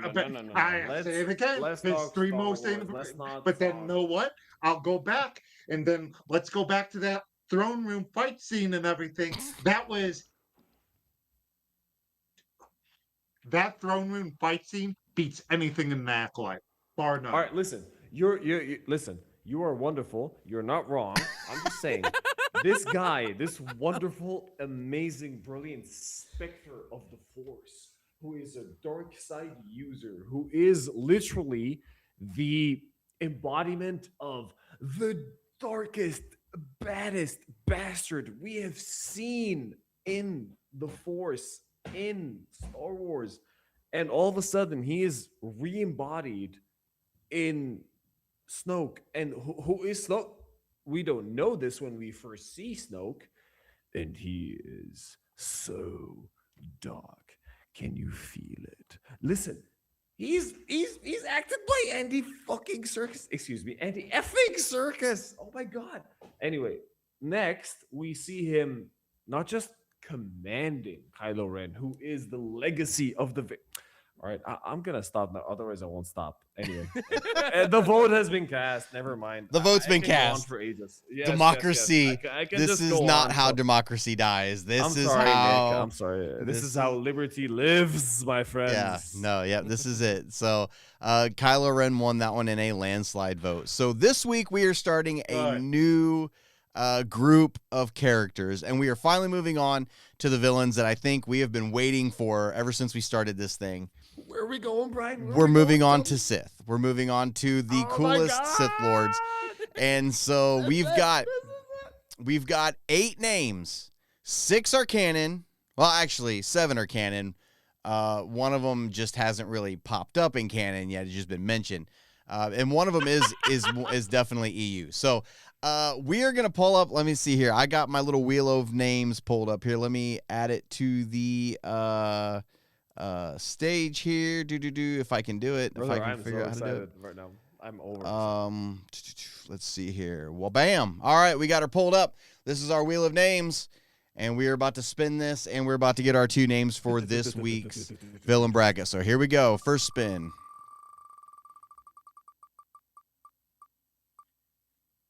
And we are going Darth Zana. Darth Zana from the Revan novels is the first name for this week. And Yes, let's kick this off and do the next name. Let's see what else we get here. Who are we putting Zana up against? Okay, Darth Tyrannus. Okay. Thank God it wasn't the one. before Yeah, that. thank God it wasn't Vader. I was like, oh no, this is not gonna go very well right now. Not because I didn't want it to get, just because like it wasn't time. Yeah. Yeah. Anyway. So those are our names for this week's villain bracket. Darth Zana and Darth Tyrannus. So, which is Count Dooku for those of you that don't know. If you don't know that, I don't know how to help you. I don't know what you've been watching. That's what for we're the here last, for. like 15 That's years. what we're here for. We're 20 years. So, JG, have you read the Darth Bane novels? No. You haven't. I know No. Nick probably No. hasn't. Usef, have you read the Darth Bane Solid novels? answer. Saw that.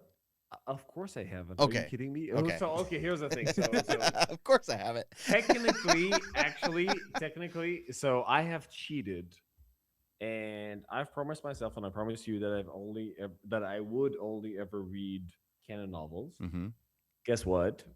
I haven't. Only just read canon novels, and I have read the Darth Bane novels. Yes. Yay. Good. Because I'll tell But- you what, if they make Darth Bane trilogy, if they make that trilogy of novels canon, it'll be on my shelf before I finish reading the announcement. If they make the Darth love Bane that trilogy, I should be the voice actor for Darth Bane. I agree. basically. I completely agree I- with you on that. I I own them. I just haven't read them. dude, JG, They're my JG, They're part of Bad. my Essential Legends collection. Bad. I have most of the Essential Legends. I just haven't. bad. them. If I had a squirt bottle right now, I bad Hey, JG. I read Revan in the beginning of the year. We're making progress. Revan's good. Revan's good. One Yeah. legend book at a time. Yeah. Revan is getting there. amazing. And by the way, I have not read a lot of legends. Those Same. are literally so I've literally only read like 8 legend novels I've total. read less than that. So I'll talk a God little bit bless about. you. You're not doing something wrong. I'll- I've these are 3 of them. Without- So Brian, please I'll- guide us through this. Yeah, I'll talk because about a little bit about this Xana is without amazing. spoiling anything, because love I these villains. I know what this villain is. I'm not gonna talk about. Yeah. Okay. Yeah. So I'm not gonna talk too much about this. I'll let you guide us on here. I will talk about Darth Vader just because Count Dooku is amazing. But yeah, no. Yeah. So Darth Xana, she's in the Darth Bane novels, which are legends. She has not been brought into canon yet, but I love her so much as a character. In the Darth Bane books, she is the apprentice that Darth Bane takes on at the end of the first book. As just this little girl that he finds. He kills her father and just basically takes her as his apprentice. And the first test he gives her is he's like, I'm going to this planet and you will meet me there in, I don't remember how many days, like 10 days, I think it was like 10 days. He's like, you'll meet me there in 10 days. And if you're not there in time, then don't bother trying to find me. And so he just goes, and so this little girl has to figure out how to get off of this planet.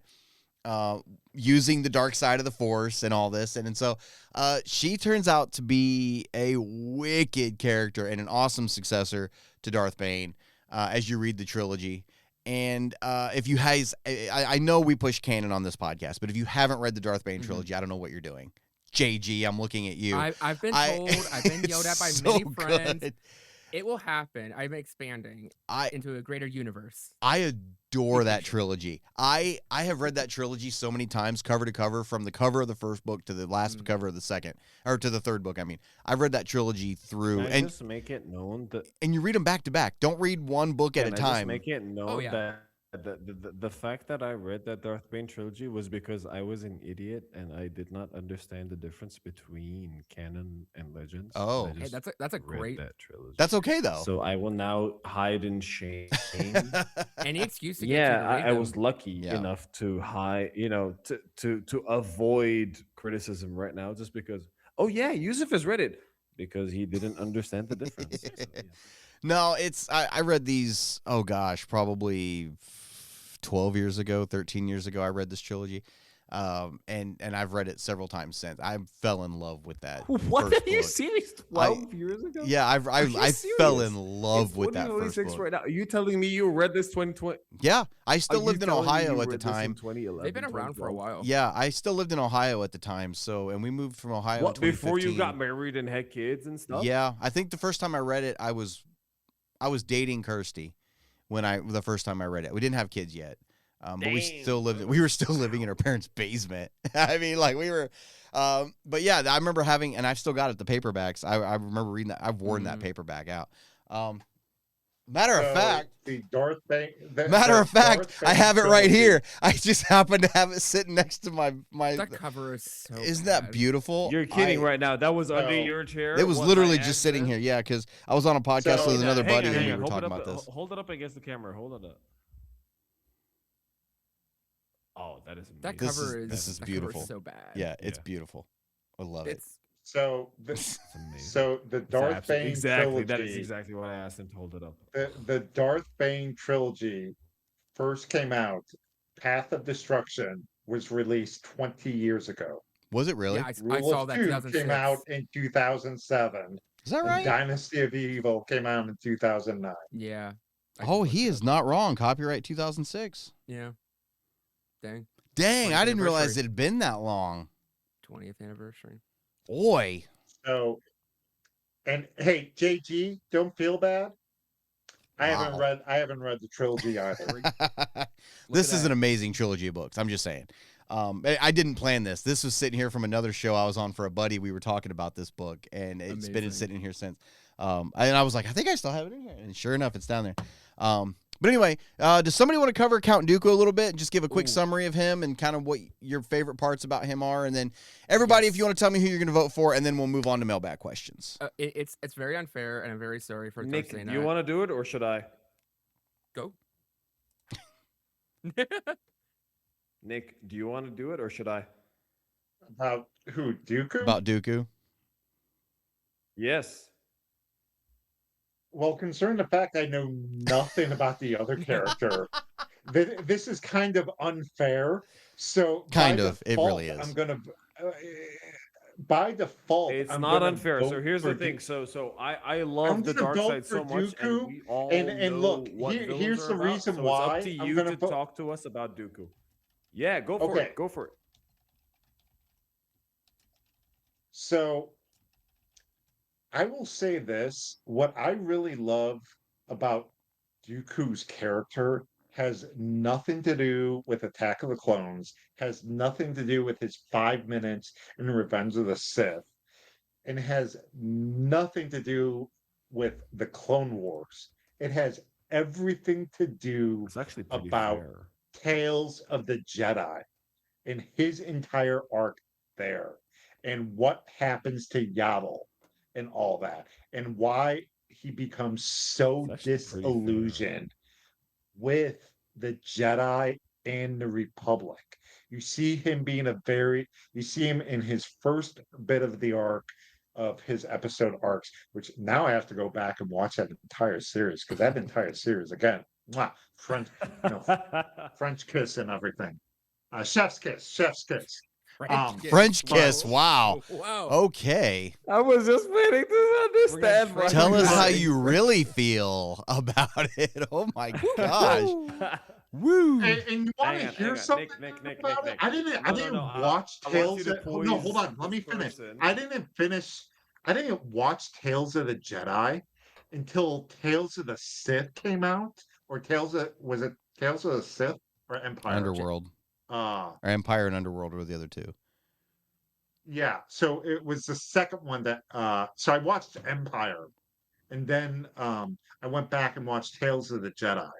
And I was like, because I was like, why am I only going to watch a animated series that's 15 minutes long and everything, and I can binge watch in 2 hours? And I felt so awful about not watching that because, again, what you get from Dooku in his story arc is absolutely phenomenal because especially at his very first one, you could see he's a little more reckless than everybody. He's more reckless than Mace Windu, and probably more powerful. But then you get further and further along until finally the thing that kind of sends him over the edge, even though he was already starting to go that way. Because he was already talking to Sidious at that point in time, what was the death of Qui-Gon? Because he was like, Qui-Gon didn't deserve to die. Why'd he have to die? And so he goes talks to Sidious, aka Old Pal, and then Yaddle follows him. And then what happens? He has to kill his friend. And I feel so. To me, Dooku just wins by default, and he's a powerful Jedi that then becomes a powerful Sith apprentice and Lord. That then we get into it and we find out, hey, he goes gets a Saza Ventress and he's leading all this other stuff. And to me, it's it's Dooku hands down. And I know nothing about this other character, and I'm sorry. I will also just simply add, and all I need to say is just a few words. Dooku Jedi Lost. That book elevates Dooku from being a pretty cool character, pretty interesting character, a little nuanced character to top tier all time Star Wars villain, an all time character. So if you haven't checked out that audio drama, I recommend it. I think it really adds a lot of layers and a lot of depth to Dooku, and obviously it's his time before being like Count and such, but I think it just adds a lot to what we know about him. And also some really other interesting side characters that I won't spoil. Yeah. So that's your bracket for the week. Go vote. Same place as last time. We're going to have the poll up on YouTube. We're going to have it up on Spotify if you're listening on that platform, and we're going to have it up on Facebook. I'll also put it up on our Twitter page. Links to all those will be found in the description of the episode you're listening on. Villains for life. And you guys can go vote. And go vote multiple times. I'll say that. Go vote multiple times if for the one you want to win. I think I already know who's going to win, but I know who I'm going to vote for, and it's probably not the one that's going to win. So that's just me. So let's move on to some mailbag questions. We've got a few questions for this week. You guys sent in, like I said, how many did I say? 214. Well, you guys sent in 214 mailbag questions this week, which is insane. Actually, not all of them were mailbag questions. A lot of them were comments about the podcast and about the website, which were all very positive. And so I was able to go through and sift out some mailbag questions. We've got 4 good ones. How do you guys get a question on the Star Wars Canon Podcast? You can go to starwarscanon.net/mailbag. It's on this little ticker bar down here. You can see it going by. It's also over on the side somewhere, I think down there somewhere. And so you guys will be able to go there. The link will also be in the description. So go there to send in a mailbag question and shoot us whatever it is you want to ask. We don't care what it is, as long as it's about Star Wars. Don't ask about Halo, because Nick will never stop talking about Halo if you guys send in a Halo mailbag question. So I'm just giving you crap, Nick. It's just crap on Nick night. That's what tonight is. This is just crap on Nick night. Wrong podcast. So let's get into mailbag questions. Like I said, you guys sent in 4 good ones. Let's get into them. First question this week comes from Amanda Blythe, I think is how you say your name. And guys, for the record, I am horrible with names. You can ask Usef how long it took me to even learn how to say his name. And I was on the show with him every week. So I am horrible with names. I'm so sorry. I don't mean any offense by it, truly. And if it means that much to you, it's not hard. It's Joseph just with a Y. It's like the original. It's Joseph. Am I still saying it wrong? I'm from the Middle East. Have I still been saying it wrong? Is it? It's no. You got it. Okay, that's you about had me freaking out for a second. I was like, oh my gosh. It and let's just go Amanda Blythe. So Amanda Blythe, I'm sorry if I'm pronouncing your name wrong. Instinct is best. Okay, let's go on. Amanda writes in and says, "Hello, Brian and crew. I just listened to your podcast for the first time. I've seen your content pop up on my feed before, but for some reason I decided to give you a listen this week, and I can't believe what I've been missing. Your show brings positivity to the franchise and is very refreshing." Thank you so much for the kind words, Amanda. That is actually exactly what it is we try to do with this show. That's the exact angle we take with it, and so thank you for recognizing that. Amanda says, "I want to hear your opinion on why Uncle Owen didn't recognize R2-D2 and C-3PO and A New Hope after having them on the farm in the prequel trilogy. I can't wait to tune in this week for your new episode. May the Force be with you." Thank you very much for the question, Amanda.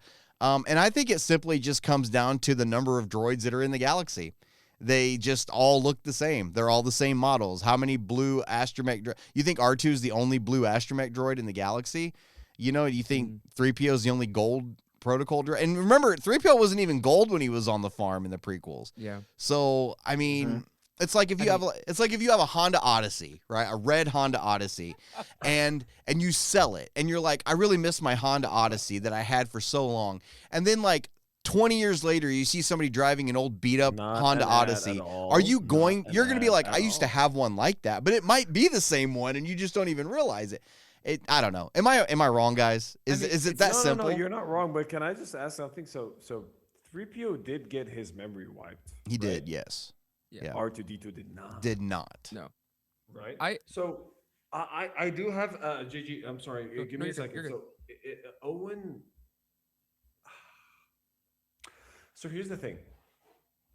Did he actually say these words? I have no memory of ever owning a droid. Does that make sense? You talking about Obi-Wan? Obi-Wan was never did No, own a no, droid. no. That Owen, was not Obi-Wan. Obi-Wan. No, no, no, Oh, no, no. okay. That's Owen. Obi-Wan. No, I don't think Was Owen- it? Was I it don't- Yeah, Obi-Wan? that was Obi-Wan that said that. Obi-Wan says It that. I was don't think Obi-Wan. Owen. I don't think. Okay. O- what Owen was his- never said that. No, he Yeah, never no. says anything about Okay, it. so one way or does He walked so by does R2 Owen and went, know- no, not that one. And just kept on going. He was just like, So does Owen know, but then play dumb? But okay, hang on. Before I go down that rabbit hole, R2D2 is basically cognitive. He knows everything that's going on, and that's my beautiful. did, yeah. So from the last episode that we did as a podcast, my beautiful, wonderful, lovely theory of R2D2 is that the fact that he is the narrator of the whole Star Wars universe, like he is like he is the crawl, he is the narrator.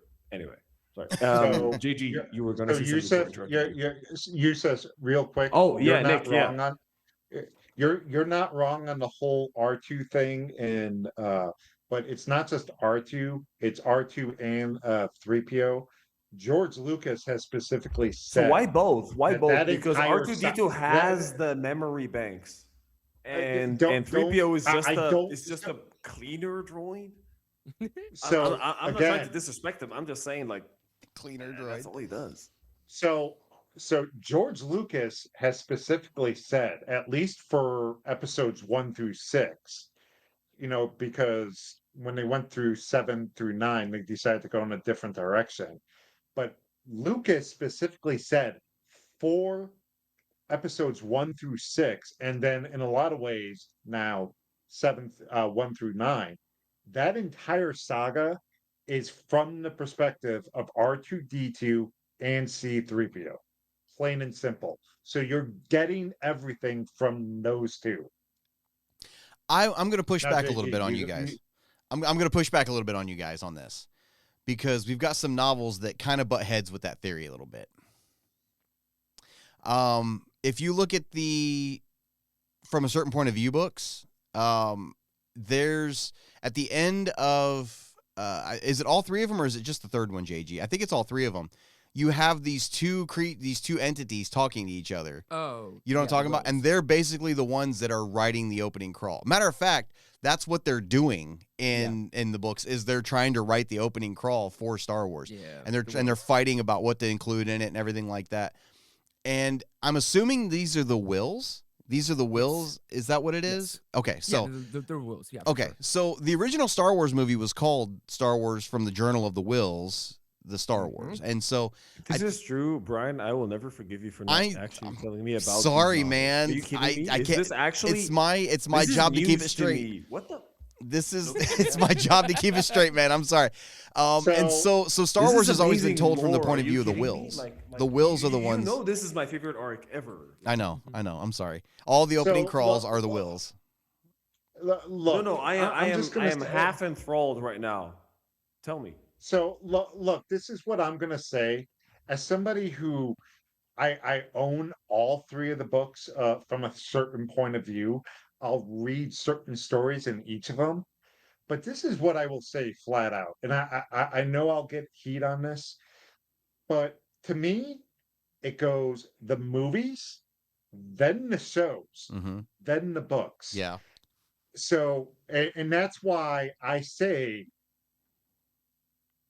that the Skywalker saga 1 through 9, and I'll throw in Rogue One in there because it literally is tying the 3PO didn't original even to the know they were prequel. going to Scarif until the very Yeah. like So, which I love that little Easter egg and Yeah. everything. And then, but where I'm going with that is, again, you have some Star Wars fans that only care about the movies. Yeah. And then you have some Star Wars fans that care about the movies and the shows. And then you have all the other ones that, for a long time, I was all the other ones. Now I'm mainly the movies and most of the TV shows. That's why I'm saying if you look at the creator of Star Wars, George Lucas, and he specifically said the entire saga is from R2D2 and C3PO's point of view. Now, so getting us back on topic, what I agree with you. I think there are so many droids and everything. That's like saying, hey, look for the white Toyota Corsica at Yeah. Disney World or Yeah. Disneyland. There's a butt ton. Yeah. The other thing too is, Silver and Honda I'm just going to Odyssey be, on the I'm side going to of be the honest. block. Yeah, I'm going to be honest with you. I think as soon as Uncle Owen heard my name is C3PO, my opinion is because 3PO was on the Owen homestead for about 10 years. 3PO never He told Uncle Owen realized his name. Huh? 3PO never told Uncle Yeah, he Owen his did. No, he didn't.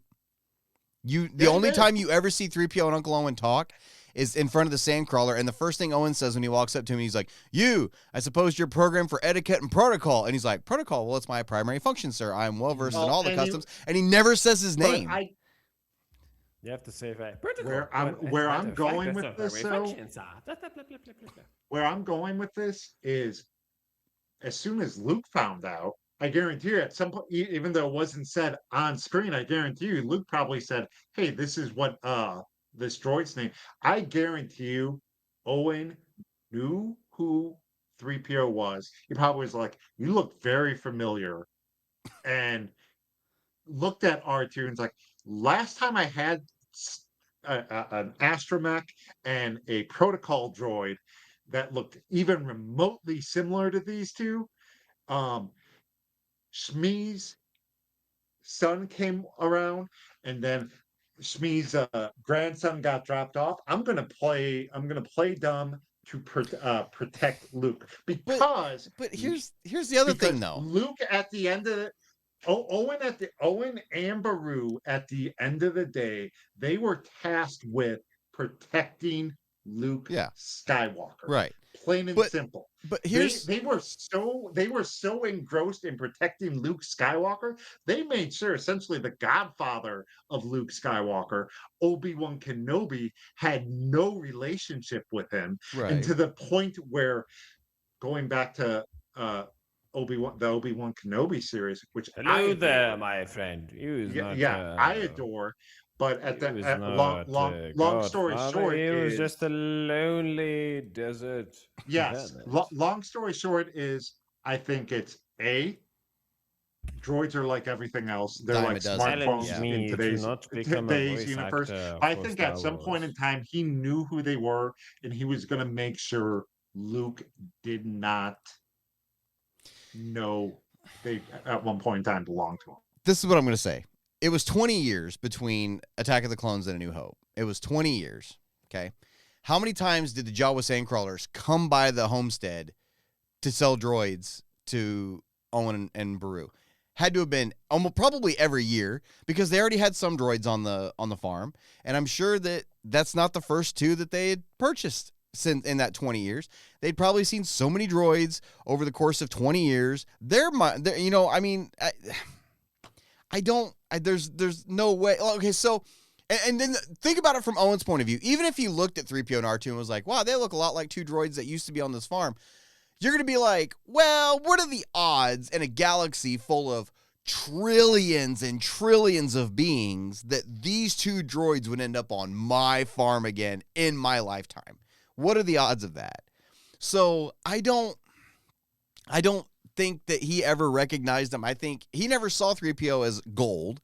He probably saw 3PO as a piece of crap junk droid that his, stepmother built, his sons built, years before as a pet project.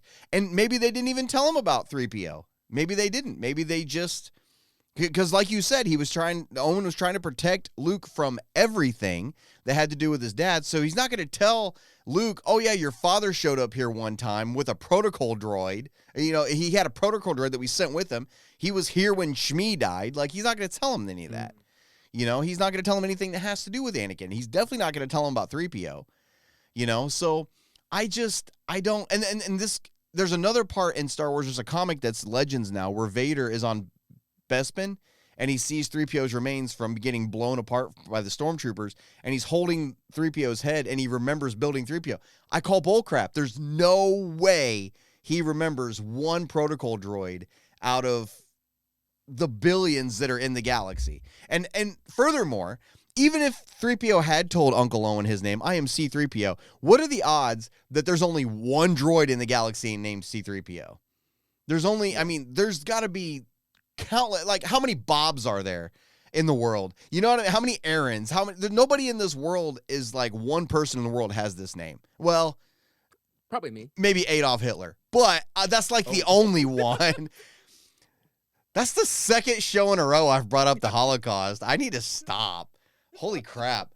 Adolf Go is to my actually microphone still quite the whole time. common You cannot in, blame this on me. Germany.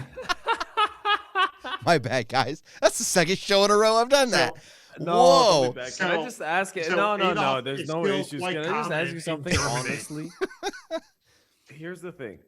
You just asked a very legitimate question about C-3PO being the only droid being called Yeah. C-3PO. Yeah. JG, you made a face as soon as you heard that question. Give your piece. Calling him out. Well, I mean, I can't wait to hear his answer because, to be honest, for me, the answer is, yeah, sure, why not? Because, I mean, it's a protocol droid. I mean, codes are codes. Yeah. Doesn't matter. Like, it might as well have been Well, 2 because years. as an example- it doesn't have to have been 20 years. It might as well have been 2 years. Yeah. I'm not gonna remember. Yeah, the as- fact that my laptop is called Alienware, blah blah Well- blah blah, whatever it is. as another example, on Hoth, the white protocol droid was called K3PO. That's only one letter difference. I mean, there's only so many letters in the alphabet. I never even knew that. You know what I but, mean? yeah. So No, JG, I what do you know think? I know Yusuf's asking exactly you, what do you think? mean. So yeah, no, I really don't think there's too much to read into this. It's more for face value of just didn't recognize them. Too many droids. To be Dime a honest, yeah, dozen. by the way, can I just say something? When it comes to a story, I'm not happy about it, but it is what it is. Yeah. How about you, Gigi? What do you think? Yeah, I don't think too. My thought is the fact that like Obi-Wan doesn't even recognize R2, and that's kind of how I look. And it's like I Yes. think that's like the best example because like if Obi-Wan's not remembering R2, I think Why also would something- Uncle Owen? Yeah. I think also something just to keep in to remember is that like there was a great real years between these movies. It's fine. It's fine, guys. Like Yeah, it's okay. Yeah. Just breathe. it is interesting to think about, but like, and I don't think that the person who sent the question is like. I think it's an interesting thing to discuss and think about Sure. and such. But I think there's a lot of things happening, and we know that Tatooine ages people pretty well. Probably not too Yeah. Probably not great on the brain as well. Yeah, for real. Yeah, because Obi-Wan didn't even recognize R2 until the message popped up with Leia, and then he was like, "Oh, here we go." So yeah, I think that's the answer to your question, Amanda. So thank you for sending it in, though. I do appreciate it. And thanks for being an awesome listener. Can't wait to have you guys join in the audience. So thank you for sending in the question. The second question this week comes from Annie Padden. Here we go again with names. I'm sorry, guys. And Annie sends in, Dear Star Wars Canon Podcast, I found your show this week and love the effort and substance you put into your content. I heard you say you had a website and decided to check it out for myself. I love your timelines and the fact you have both canon and EU. I also read your article about some edits you would make to the sequels, and I couldn't agree more with you on the points you made. I wanted to ask you and your co-hosts what you thought about the news going around that Lucasfilm wants nothing to do with Mara Jade as a character in canon. Personally, I love Mara Jade and think she would be a great addition to the canon timeline. Thanks for the question, Annie. Yeah, so apparently Claudia Gray is the one that came out with this. Our queen, Claudia Gray, she is my queen when it comes to Star Wars canon. Yes, absolutely. She is her and Timothy Zahn are my two absolute, they're the king. Yes. Still number one book in my opinion. She is the queen of Star Wars canon as far as I'm concerned. I would kill to have her on the show. But she came out recently. Her and Timothy Zahn both said that they've brought up Mara Jade to Lucasfilm, wanting to use them or use her as a character in their books, and they were met with a firm no. Not a no, a firm no. And so it's kind of interesting that that's something.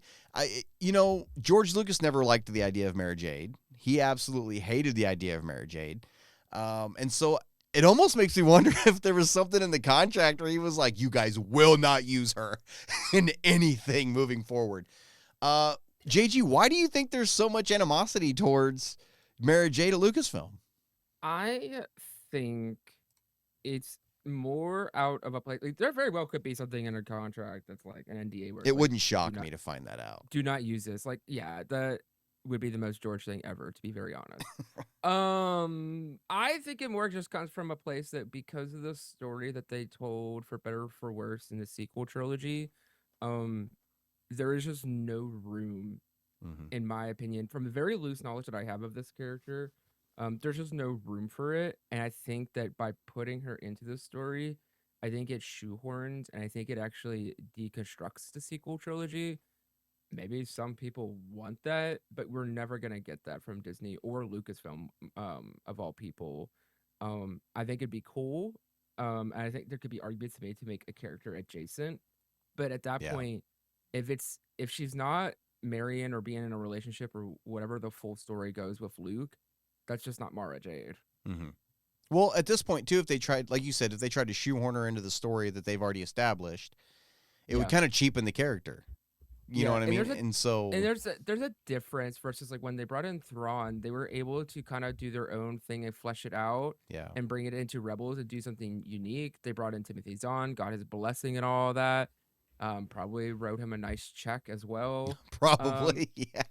But then we're also getting to the point where like we're also kind of possibly with the Manovers introducing the legend stuff of Thrawn into it, and we just added some now context and background and such. And so I think that's a great example, but I don't think you're able to replicate that with Mara with the choices they've made. She was too big of a character in Legends. And so I think if you were to put her into it now, it would cheapen her down.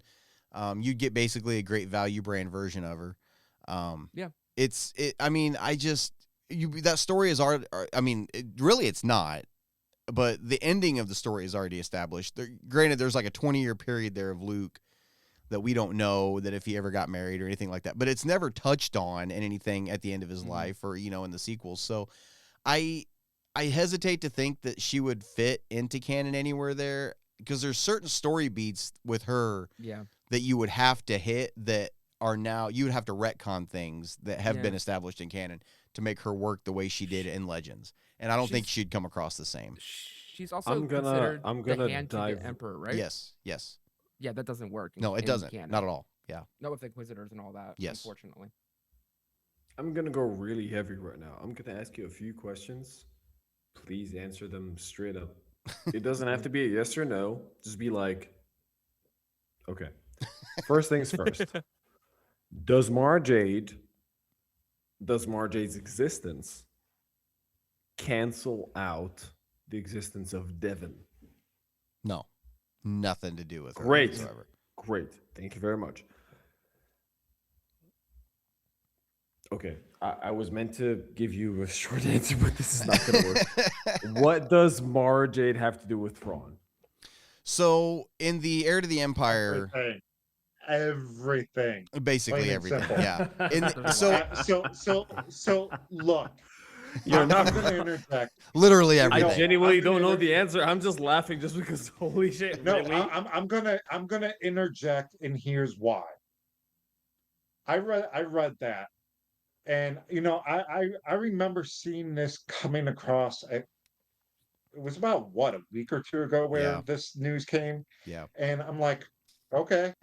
Well, I was thinking about, it's like, well, that sucks. But then I stopped and thought about it. It's like, well, yes, it sucks. But then I also thought about, especially about a firm no. And I think the reason why it's a firm no is they understand in a lot of ways, Mara Jade is tied directly to Thrawn in the Thrawn trilogy.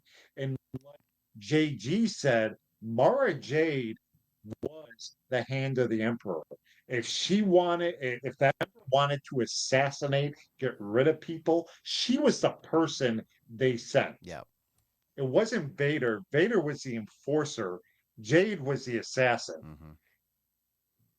They were able to bring Thrawn into Rebels, and they were able to make it work because of the timeline and everything. And they were like, okay, if we're going to bring in Thrawn, how are we going to make this work? And they were able to do it. And how did they bring it in?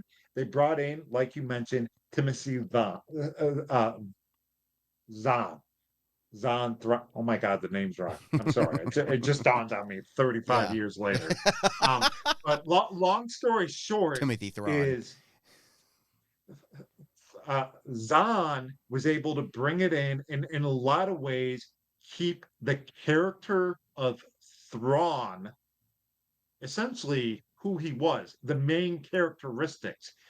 If you were to try to bring in Mara Jade right now, Mhm. I agree with everything that JG has said. I agree with everything that you have said, Brian. As much as I love Mara Jade in the EU, she would not be the same character in Yeah. what is now canon. Yeah. Well, see, with Thrawn, too, I remember when they first introduced Thrawn, and I remember saying back when it was a Star Wars Canon library, I remember saying they just put him in a different part of the timeline, which is fine.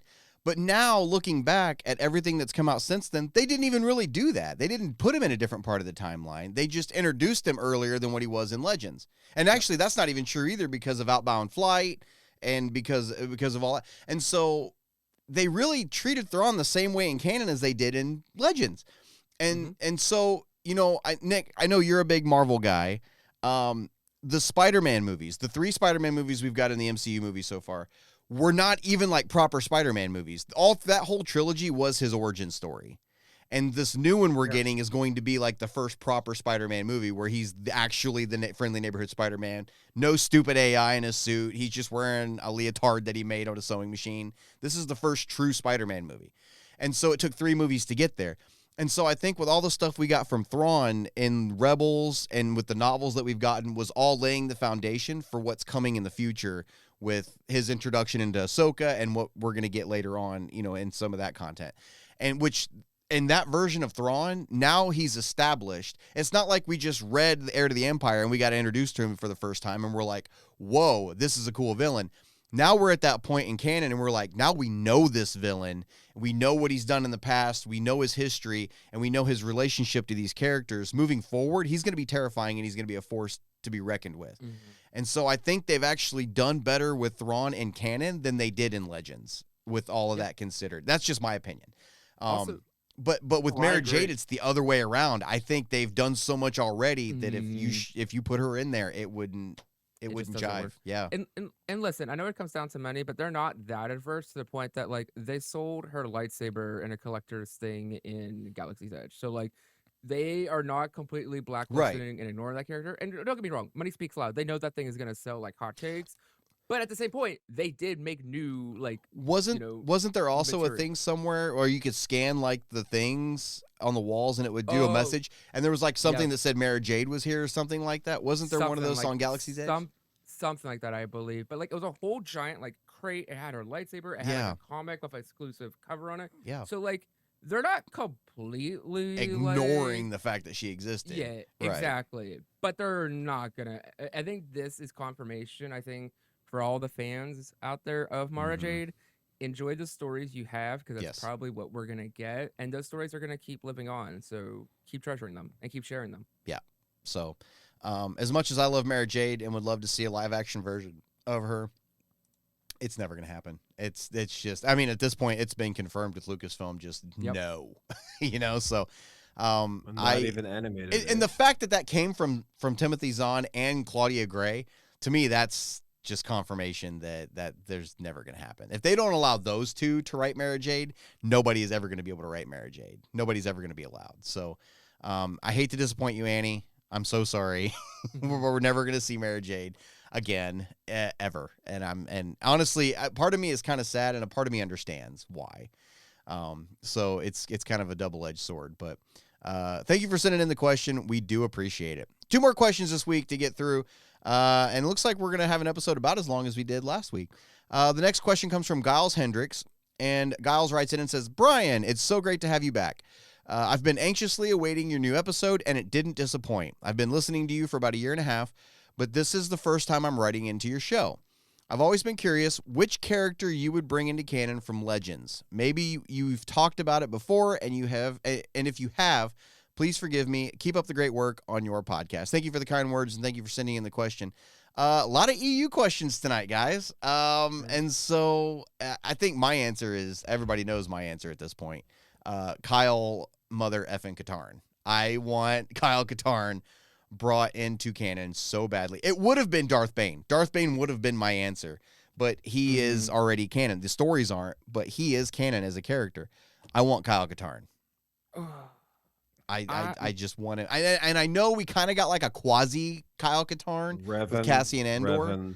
Revan's canon. Revan's been confirmed as canon. He's been mentioned. Doesn't matter. We don't have a story. Not the story, but the character. That's fair. That's fair. Yeah. I just want more Revan. Yeah. That's it. So for me, it's Kyle Katarn. Hands down, I don't give a crap. And unlike Mara Jade, I feel like Kyle Katarn is a character that you might be able to bring in and alter his background just a little bit. Maybe not so much that he was part of Luke's Jedi Academy and one of those students, but maybe he was a Jedi that escaped Order 66, because apparently 30 or to 40% of them escaped Order 66 at this point. I would like to see that story as of a Kyle Katarn. And I'd watch that because I love Kyle Katarn. He's my absolute favorite. So it's hard to say because of being someone who's like read so little. Like you know, like the big one obviously is like Thrawn, and we've gotten that and such. And there's obviously the different Sith Lords and such, and we've gotten a lot of mentions of them. And like I think eventually we'll get those stories. So like if I really had to put just something out there, I'd have to say that maybe down the road that they could do, because I think there's room for this to be adapted still versus like where we talked about Mara, it couldn't. I like to see some canon version of like the twins, Jason and Jaina. I think that there's room to do a twist and adaptation of that. Obviously, they're not gonna be Solo / Skywalker unless we're not gonna open that can of worms. But more than likely they're not. But I think it'd be interesting to see some sort of like dynamic of twins in canon and such, being strong centric. Maybe something like they're under Rey of some capacity, whatnot. And I know that obviously might not have the same weight as them being, you know, Solo Skywalker and such, but I do think that there is something very interesting about twins and the fate of twins and such. I mean, we've obviously Luke and Leia and all that. So I don't know. I think if I had to just pull something out that I'm semi-familiar with, I'd say some sort of Jason Jaina story. Nick, Usef? Me? Usef is on the Raven train. Yeah. Okay. Yes, I am. So I'm just waiting for Nick to actually say what he thinks. I know everybody talks about Revan. I know everybody talks about the old Knights of the Old Republic, everything like that. I'm gonna go in that era, the Old Republic. Okay. But I'm gonna go with the comics. Okay. That were written by Kevin J. Anderson. Are you going to go with an XR Coon? I want XR Coon. Yeah. I want Nomi Sunrider. I want Sunrider. Oh my God. I forgot all about Naomi Sunrider. And know what? Here's why. Because she was badass. The iron, because I have all three of those comics. I then, and this is the reason why, you can literally, because it's so far back, you can, like you say, you can bring those back into canon as today, is, and it would not mess up anything. So to me, again, this is why I like the Old Republic. If they were to make an Old Republic TV series, that is essentially Game of Thrones. Oh yeah, in Star Wars. Yeah. Plain and simple. And a lot of people are saying that Benioff and Weiss, before the last season and a half of Game of Thrones, fell off the edge for a lot of people. Which, by the way, anyways, long story short, a lot of people were saying that was the series they were going to do, because they had everything. Yeah. But I want those characters brought back into canon. But then the one I was very interested in was like, I can't believe they had the animation and everything. They had the artwork already started. I want the Yuuzhan Vong to come into canon because they essentially were going to make them come into canon in Clone Wars. As much as Lucas hated the books, didn't consider them canon, his own protege, Dave Filoni, was like, "I'm going to bring the Yuuzhan Vong in." And he never got to do it. Yeah. And so I would love to see the Vong come into canon. And I think they could probably do it if they ever get the movie off the ground, which I think is eventually going to just become episode 10, 11, and 12. I think everybody should just accept that. Yeah. I think that's where we're going at this point in time. Because that movie was announced in 22 at the London one before that one. It feels like so long ago and 20, everything when 23. those movies It was at got the 23 one, yeah. Yeah, so I feel like those are mine right there. Bring back everything in the old Republic and give me the Vong, and I'll be happy. I forgot. You will have no longer a grumpy old Jedi. You will just have an old. I forgot all about Naomi Sunrider. She's awesome. She basically wasn't the story of her. Basically, her husband died. He was a Jedi. He died. She picked up his lightsaber and found out she was inept with the Force, and she was like so adept. She protected her daughter. Yes. And out. she was, and then I remember, didn't she fight somebody and she was so powerful with the Force, she used the Force to cut somebody she was fighting off from the Force completely? Eula Keldroma. Thank you. That's who I thought it was. Yeah. And so she completely separated him from the Force. She's in the middle of fighting him and just, nope. It just takes away his power. No.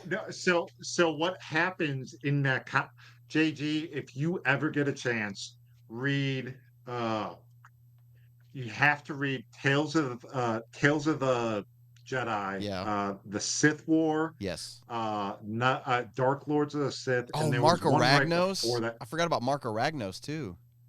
Yes, but if you can find those comics, read them. I think you would really enjoy them. They're pretty good. Yeah. I'll look into them. Oh God, yeah.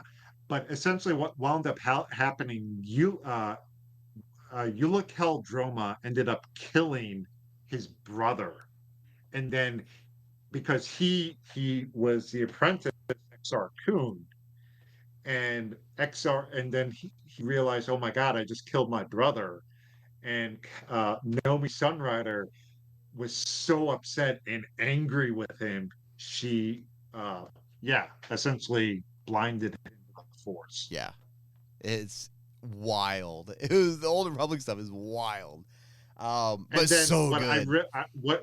What I really love about the Sunrider line is it then ties into Dark Empire 2, Yes. Empire's End. Yeah, Which then leads into the Jedi Academy trilogy. it's all connected. By the way, oh God, yes. So the EU was good. It was, again, phenomenal. But when it was bad, oh God, It was really bad.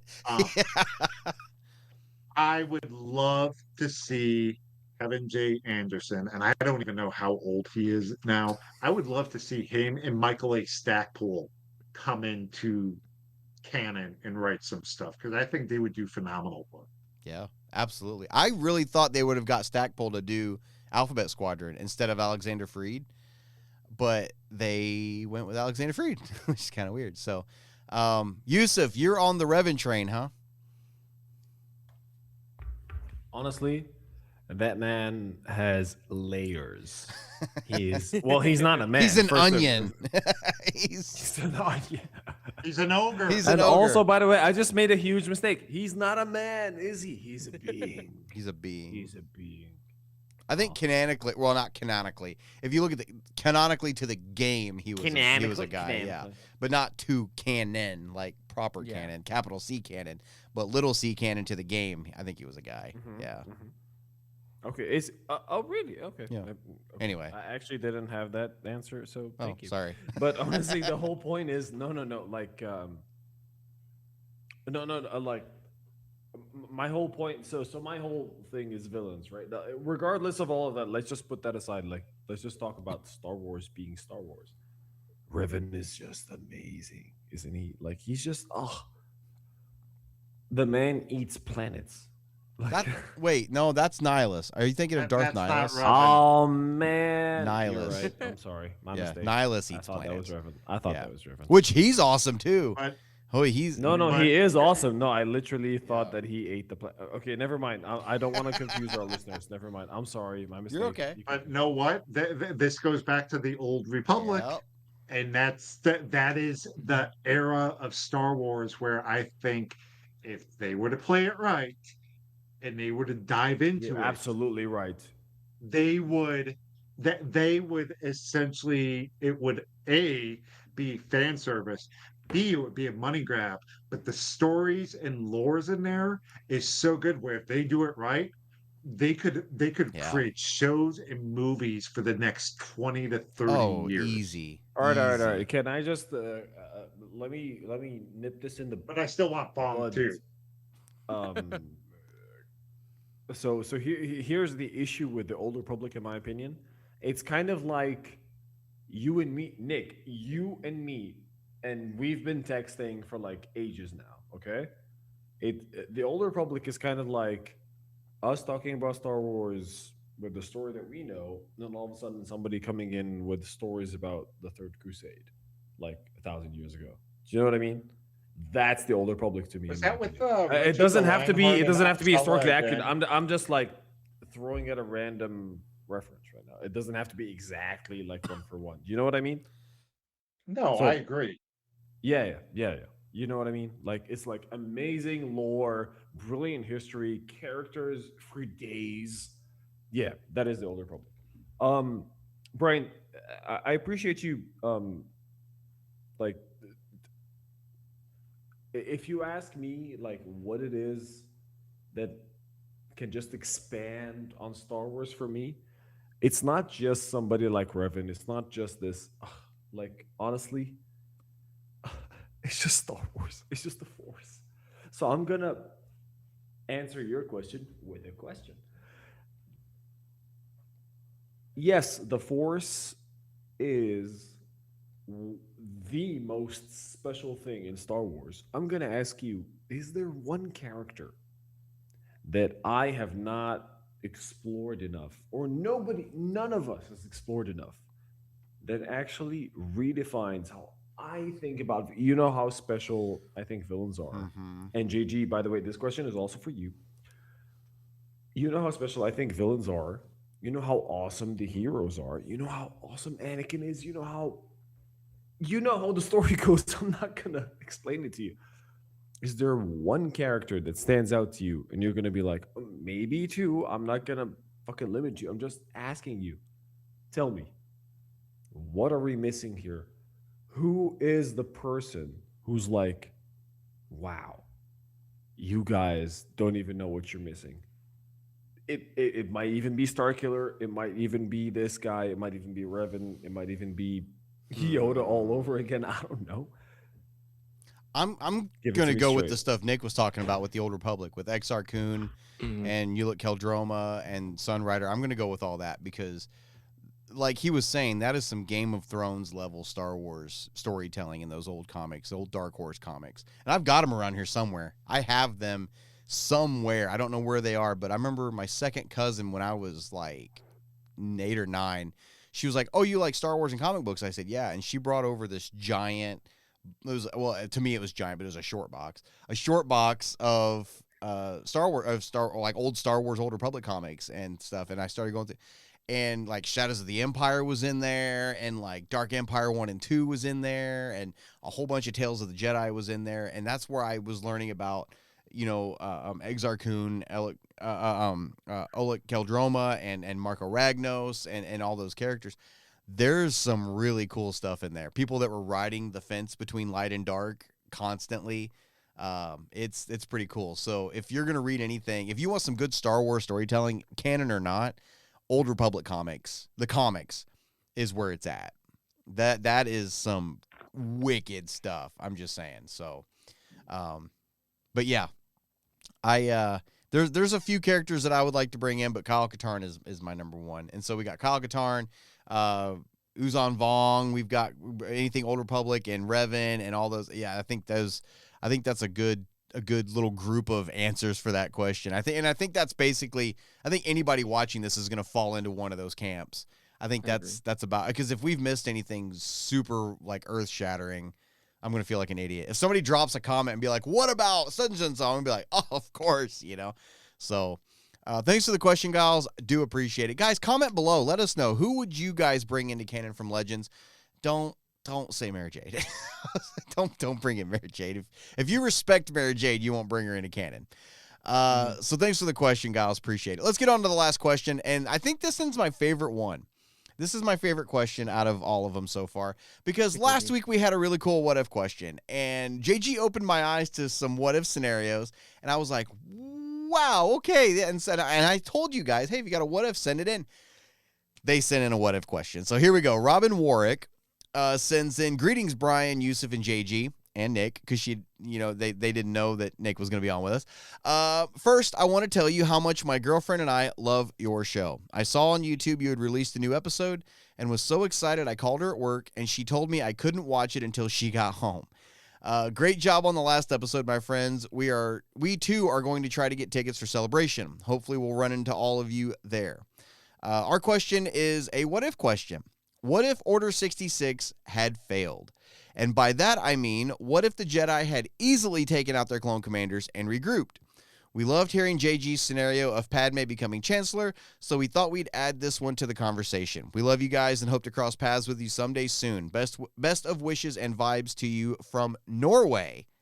From Norway, guys. Thank you for sending in the question. Thank you for being awesome listeners. Yes. That's really cool to hear that you guys are that excited. It did. Made my day. Genuinely reading that, really, when Brian shared that with us, it really put a big smile on my face. It was absolutely amazing. It was a great question. I saw that one. I knew we had to include it this week. So thank you for sending it in.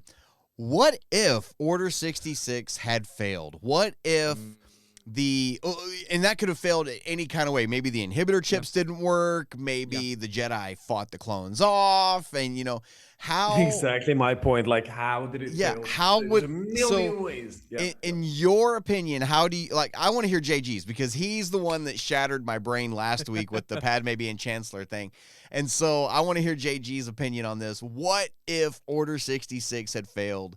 What do you think the chain of events in your brain would have been after that? Yes. So I got the cheat because I actually got to see this ahead of time. And so I have been able to think about it a little bit. And I think that we would be heading towards what I think Padme was fearing, with bringing her up again in this. Very key player in all of this. But I think the Jedi would have taken over. I think we look at the ways of where the Jedi was heading and the principles. We look at like Mace Windu. We even look at Yoda. They are dancing a fine line from what we know from the High Republic. They are very far from the ways of their core teachings and their core principles. They become very dogmatic, very rules, very strict. And to the point where I think there's even a moment in the prequels where they even talk about like, oh, we might have to temporarily like take power and such. I think the Jedi, I think they're able to, fight back against the clones. I think they, in that, also take power against Palpatine as a result. And I think the Jedi try to seat themselves into power, and maybe there is some sort of galactic uprising against the Jedi. Which then I also wonder if then the Jedi would have a civil war, because I imagine not everyone is going to be peachy keen about being a militaristic government of, where they came from and such. So I think it's very interesting. I think there's a lot of paths for that, but I think at the very least, I think if they're able to survive Order 66, take out Palpatine, I think in that situation, the Jedi become the Senate for all intents and purposes. He's not the Senate anymore. We are the Senate.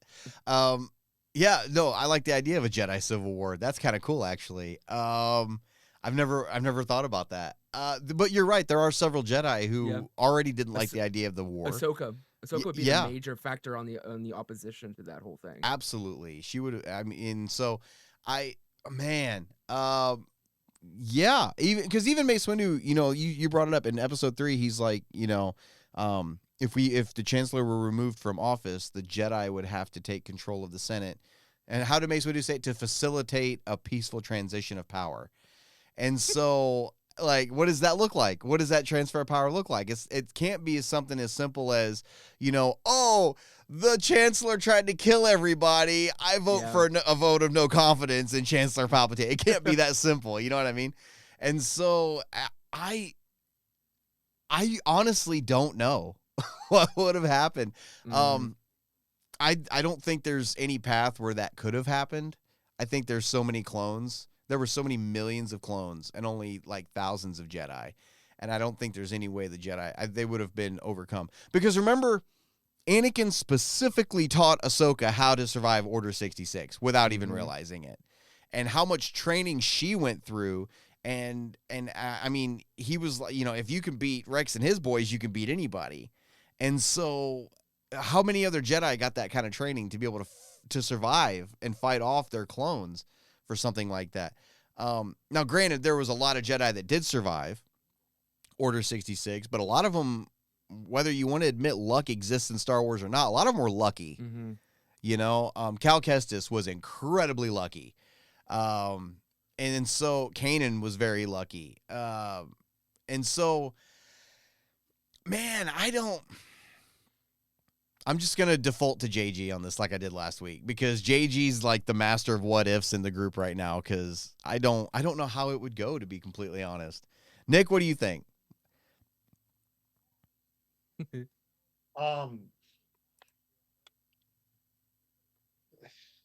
It's not an easy one, is it? No. No, what? Do me a favor. Let's go to Usef and come back to me, because Okay. I've been stewing on this for a bit, and Fair enough. So, This does Yusuf, not help me. what if the Jedi had No, survived no. Order 60? What if all or most of the Jedi had survived Order 66? All right, so there's a lot of things to talk about here. Obviously, JG did a great job talking about it. I'd like to take it not a different perspective, just like a few different things. This is a massive what if. It's not like huge. a small Yeah, one. it's a huge one. So there's a lot of, not rabbit holes, but more like a lot of different paths to tread on. All right, so here's the thing. If Order 66 fails, that means that there's a few things that happen. First things first, the Jedi in the field don't die. You know what I mean? Maybe not all of okay, it doesn't mean that all of them survive. Maybe some of them do, some of them don't. And most importantly, my favorite sequence in Star Wars is Anakin climbing up the stairs or the steps to the Jedi Order with the stormtroopers behind him with the music. Anyway, and he goes in there and he just, we don't see this on camera, but he slices and dices everybody else that's in there. And it was news to me when I asked Brian, okay, how many people are in the Jedi Order? He was like, 10,000. Oh, crap. So the thing is that if Order 66 fails, that means that, yeah, all these troopers can't actually overcome these amazing, beautiful, wonderful Force users, which is what we have been accustomed to believing, right? Okay. So the Jedi Temple stands strong. Therefore, Palpatine in himself, this is where I'm going with this. Palpatine in himself does not become the force of the dark side that he is supposed to become. And this is my major issue, because the force is what controls everything. So Anakin in himself is a creation from the force to rise and either supplement the dark side or overcome it. And that's the whole dilemma here. Whereas actually, okay, sure, he joins the dark side. I'm not saying okay, sure, as in like I'm trying to run over this. But if Order 66 doesn't take place, then Anakin in himself does not actually join the dark side, and then Luke and Leia do not therefore try to rise, and then Leia reads an entire rebellion, and then Luke in turn defeats Darth Vader, etc. Yeah, no, I don't know what happens if Order 66 fails. It's a hard one. It's easy to talk about a lot of it, but then when it comes down to it, you're like, I "Gosh, just I spent really don't like know how it 10 would minutes go." of talking about this just to, in the end, Just be to like, say, I don't know. what Yeah. happens if this fails. All of that to So- say, I have no idea. Nick, God bless you for throwing this to me, because you know what happened? I just ran in Mhm. circles, and I just like ran out of steam. No, it's an interesting. The only way I this is an see it. amazing one. Are you kidding me? This is a fantastic. This is a great one. question, The only way I see that happening, I don't see the Jedi fighting the clones off. The only way I see that happening is the inhibitor chips failing. That's the only way I see that happening. Or, maybe I'm not understanding how the inhibitor chips work. Are the inhibitor chips keeping them from killing the Jedi? Or, are they the thing that is waiting to let them loose? Because if that's the case, maybe the inhibitor chips work too well. And then the clones are like, Order 66, what are you talking about? Like, we have no idea what that even means. And so can you imagine if Palpatine was just like clicking through and he's like, Commander Cody, the time has come. Execute Order 66. And they're like, huh? And he's like, what? Good soldiers I follow said, orders. execute soldiers follow Order orders. 66. soldiers follow orders. And then- 66. My pizza order is 33. They'd What are be you like, talking what? about? Hang on a second. Let me change channels. And he goes to another channel. and Papa he's John's like, gave me a 42. Captain number, Rex, so- execute Order 66. What? Oh, no. Starts going through like, Commander Wolf, execute Order 66. I don't know what that is. Oh, no.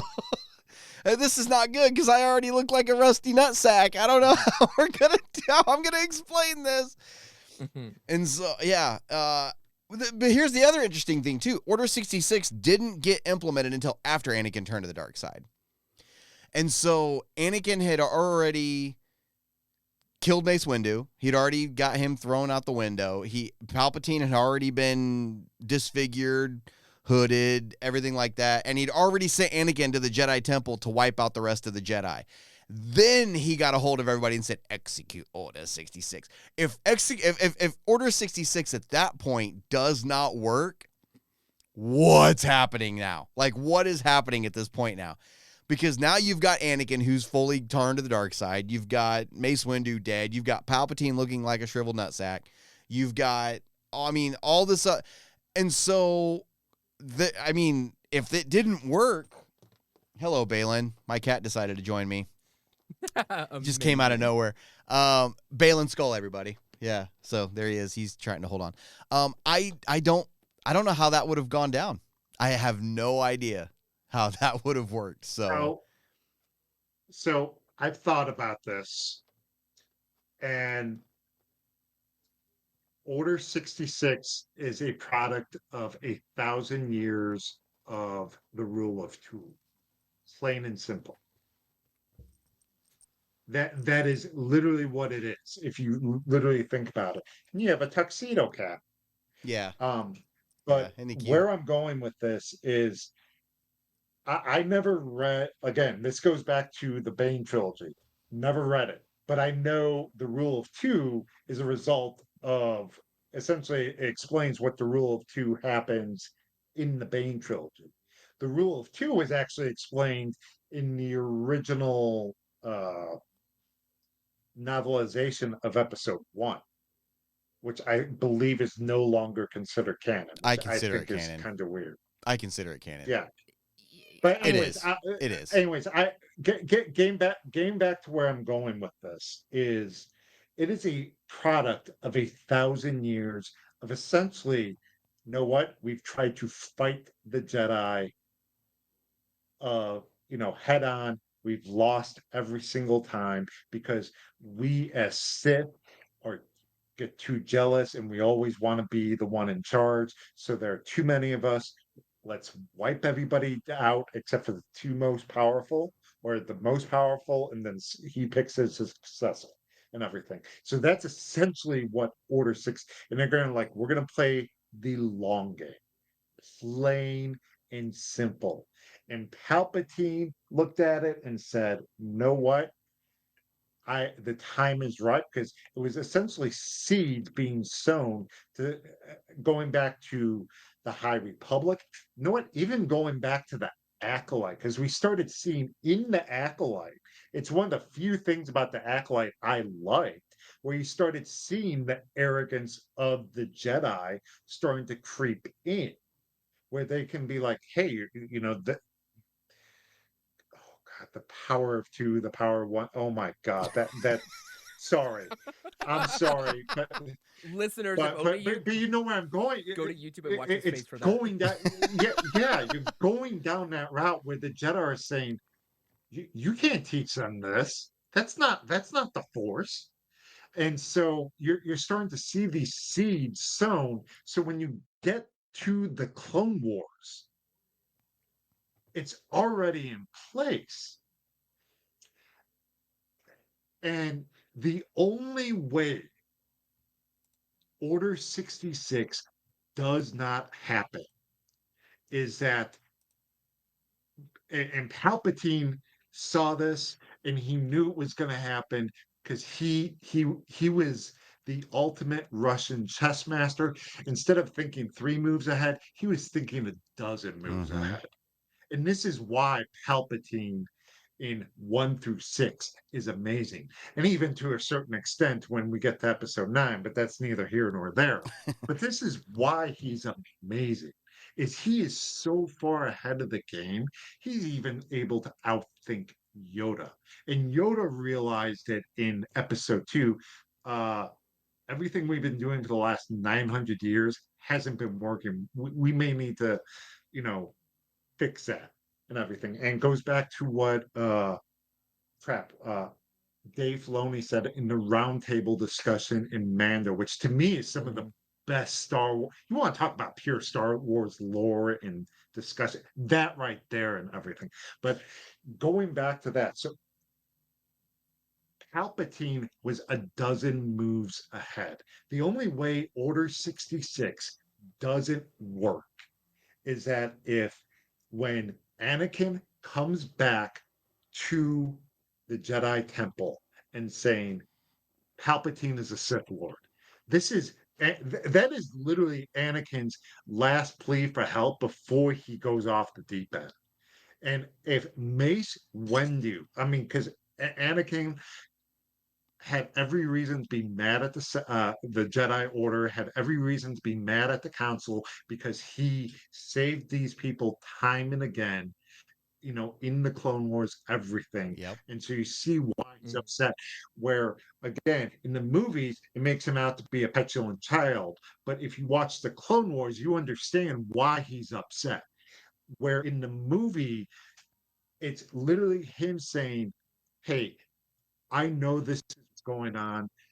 And I know he's essentially saying, doing something, you've asked me to do something I don't want to do, but I'm doing it because I believe in the Jedi Order, because it's his entire life at this point in time." Mhm.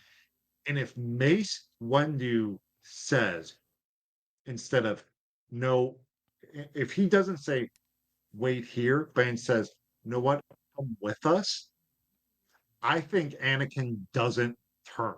Mace Windu, if there is such a definition of gray Jedi in the Star Wars Ugh. canon, Mace Windu is about as of a gray Jedi as it can be, Ugh. because he totes the line between skirts that line, and then Anakin crosses it.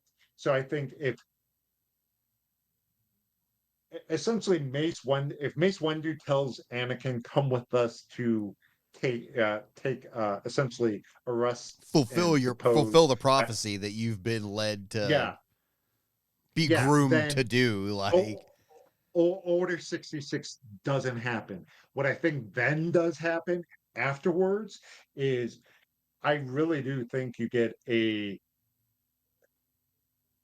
almost a civil a third faction breaking out, where you have the separatists, you have the republic led by the Jedi, and then you have this rebellious Jedi movement that comes up.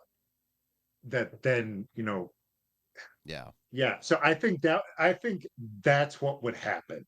It's so But messy. in real, These what but ifs in are so reality, messy. but Yes, they are. in reality, Order 66 was planned 1,000 years in advance. We just didn't know it was 1,000 years in the past. And by the time Palpatine came to power, the seeds were already sown. I've never thought about that Order 66 was planned 1,000 years in advance. It very well could have been. Yes, it absolutely could have been. Maybe canonically that was Darth Bane's idea from the get-go, and was like, hey, we're going to build up the government and get it to start a civil war, and then we're going to play both sides. And then maybe that was just the plan that got passed down generation to generation to generation, because Palpatine obviously passed it on to Maul. We talked about that earlier. He knew about the whole plan, even from being an apprentice and everything. So I've never thought about it that way, honestly, that it could have been that far in the making. That's very interesting. I love these what ifs. They get so messy, and it's just, and then, I mean, and how far do you follow the thread before you just give up and say, I have no idea what's going to happen next? Basically. So I'll say this: Marvel, the MCU has the what ifs. Mm-hmm. I think Star Wars should do. We this need one. We because need a Star Wars what if. because you have visions, and visions they've essentially said is not canon. It's just a playground. It's not even Legends. It's just its own thing. Like, yeah. So just do Star Wars what if, in a lot of ways, do Star Wars what if, because I think that'd be amazing. I think it would. What if Luke turned to the dark side and killed the Emperor? Don't want to drag this out anymore, but I disagree strongly. I don't think we have a need or have a place for that. I think it is. Yeah, I think Visions is its own unique, beautiful thing that is not even what ifs and all that. I agree with that. I think Star Wars is just in a different place. But it'd be fun. It would be one of those things that would just be fun. Completely. It would be fun, that's what I'm saying. but I also it gets messy. It does get messy. It gets really messy. There were a series of comics that Dark Horse did back in the day called the Infinities comics, and I loved them. Yes. They were awesome. And my favorite one was, what if Luke Skywalker had died on Hoth? And so, like, in the comic, Han finds Luke, and Luke's had the vision of Obi-Wan saying, go to Dagobah. And Luke is like, Ben, Dagobah system, and Han cuts open the Tauntaun, puts him in there to keep him lukewarm. And then Luke dies in the night, is basically in the comic. And Luke dies. And so when Rogue 2 and Rogue Squadron show up to collect him, take him back to base, take Luke's body back, Han decides, well, Luke was babbling something about Dagobah, so I'm going to go to Dagobah and see what he was talking about. Find this Yoda he was talking about. And Han goes to Dagobah and finds Yoda and starts to train as a Jedi. And then, like, if I remember right, later in the comic, like, instead of Han getting frozen in carbonite because he's on Dagobah, I think it was like Boba Fett got frozen in carbonite, or somebody got frozen in carbonite, and Lando was using him as a desk in front of, like, I don't remember who it was, but he was using him as a desk, but Boba Fett was underneath, like, face down. In the back of the carbonite block was his desktop. I remember that, but there were some really interesting ones in there. And so I think it would be, I don't think it's something that you would want to throw a huge budget at to try to make something. I wouldn't say animate it same way you do like Maul or Clone Wars or a Bad Batch or something like that. But maybe do, like still, you know how they do the animation stuff on the YouTube channel for Star Wars for the High Republic? Yes. Like the moving comic stuff? Yeah. Maybe do something like that that's a little cheaper to produce. But I think it would be a lot of fun to do something like that. And honestly, you wouldn't even have to do something visually. You could just put out a book of short stories, the same way you do like the 40 short stories from a certain point of view, and just say, what if, and then just be like, Luke Skywalker died on Dagobah, and then, or on Hoth, and then just tell a story. That's all you have to do. And then make sure that everybody knows these are not canon. They are not legends. They are just its own thing, kind of like the Visions stuff, What you're hoping for is called mastery. So you're asking for the mastery of a specific style just to give that the emphasis of a specific Sure. storyline that may or may not be. Yeah, Yeah. absolutely. And they've already done it. I mean, Completely agree with you. they've already done 100%. it. I mean, basically that's what Visions is. It's a bunch of what if episodes of what You're if the galaxy was like absolutely this. right. And- 100%. And they even produced novels And based an off of anime some version. of those. So yes. or maybe it was one. It was Ronan the only one that got a novel. Ronan. Okay, so they even went out of their way to produce a novel and hire somebody to write a story to do this one. So I don't think it's outside the realm of possibility to do some what if stuff. I mean, there's an audience for it. Yeah, it's probably not a very big audience, but there's an audience for it. Just like and I believe that the same way I believe they should still be producing Legends material. There's no reason they can't keep going with some of the Legend stuff. And I'll die on that hill. I think, as somebody who hasn't read a crap load of it, I think there's an audience for it. There's no reason they can't be like, oh, hey, let's just keep this story going. Everything has a Legends banner on it anyway, and just keep putting books out that say Legends on them and just release them. I don't see a problem with it, but I do want to what if. I'll fight you another day on that. Oh boy, you know what? We'll just do that. We'll do a full episode on that. That sounds fun. We'll do the Trial of the Acolyte, and then we'll turn around and fight about Legends and canon and all that. So, guys, that's a fun what if. I don't know. Like I said, though, that one gets messy. Thank you for sending in the question, Robin. We do appreciate you listening all the way from Norway. I want to visit Norway so bad. My wife and I want to go to Norway as far north as possible. And actually go like sleep under the northern lights and stuff. I want to go disconnect for a couple weeks. No internet, no nothing. Just go. No, I'm gonna take it even disconnect. further. If I could ever, so I have like an autoimmune issue and I can't do like tattoos and whatever. Jormungandr is the one massive mythical creature that I want tattooed on my body. 100%. Do you know who Jormungandr is? Actually, you do. Do I? Because you've played God of War. I have. Oh, the World Serpent. Oh, yeah. I remember. Yeah, I kept throwing my axe at his eye just to see if I could make him flinch. Jormungandr. he would be like, and just try to look at you and be like, oh crap. Yeah, no, that'd be really cool. Gonna be right here. But yeah, I want to go. I want to visit Norway It's so gonna be bad. all over. That'd be cool. So, fun fact. Fun fact. Give it to me. The university where I got my history degree from, Pacific Lutheran You have a history University, degree? yes, was founded by Norwegian immigrants. And for my commencement, when I graduated and walked, we had the King of Norway give our commencement speech. That's awesome. That's so cool. Yes. That's so cool. Well, just know this, Robin, you've got fans of Norway here also. So that's why we were so excited to get this comment on. It was really cool. So thanks for sending in the question. Thanks for sending in the question, Robin. We do appreciate it. Thanks to everybody who sent in a question. Again, I want to say thank you to every single person that tuned in for last week's episode, everybody who voted on our villain bracket, everybody who visited the website, everybody who just decided to give us the time of day for the first time and listen to what we had to put out. You guys made our week. It's been unreal. I'm so excited to see what this episode does. I'm trying to temper my expectations because maybe it was a fluke. I don't know. We're gonna find out. Social experiment. I love social experiments.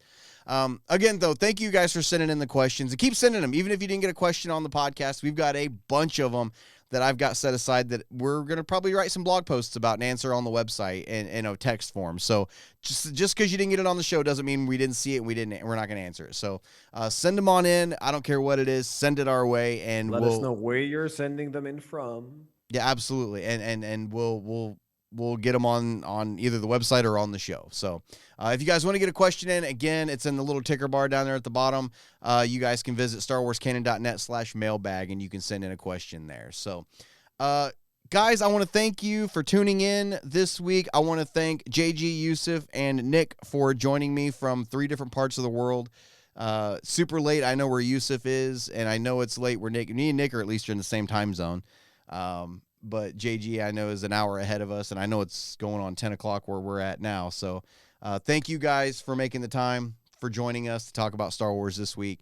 And as always, make sure to visit our social media, our Facebook page, our Twitter, our YouTube, and am I missing one? I don't think I'm missing one. Anyway, go vote on the villain bracket. That's what I was going to say. So, guys, until next week, this is the Star Wars Canon Podcast crew signing off. Hope you guys have a great week. Hope you guys have a great May the 4th this year. And good luck getting tickets next week. That's all I'm going to say for celebrations. So, next week, maybe we'll be talking about whether we got tickets or not. I'm so excited. We're going to see. So, guys, have a great week, and we'll see you next week. May the Force be with you.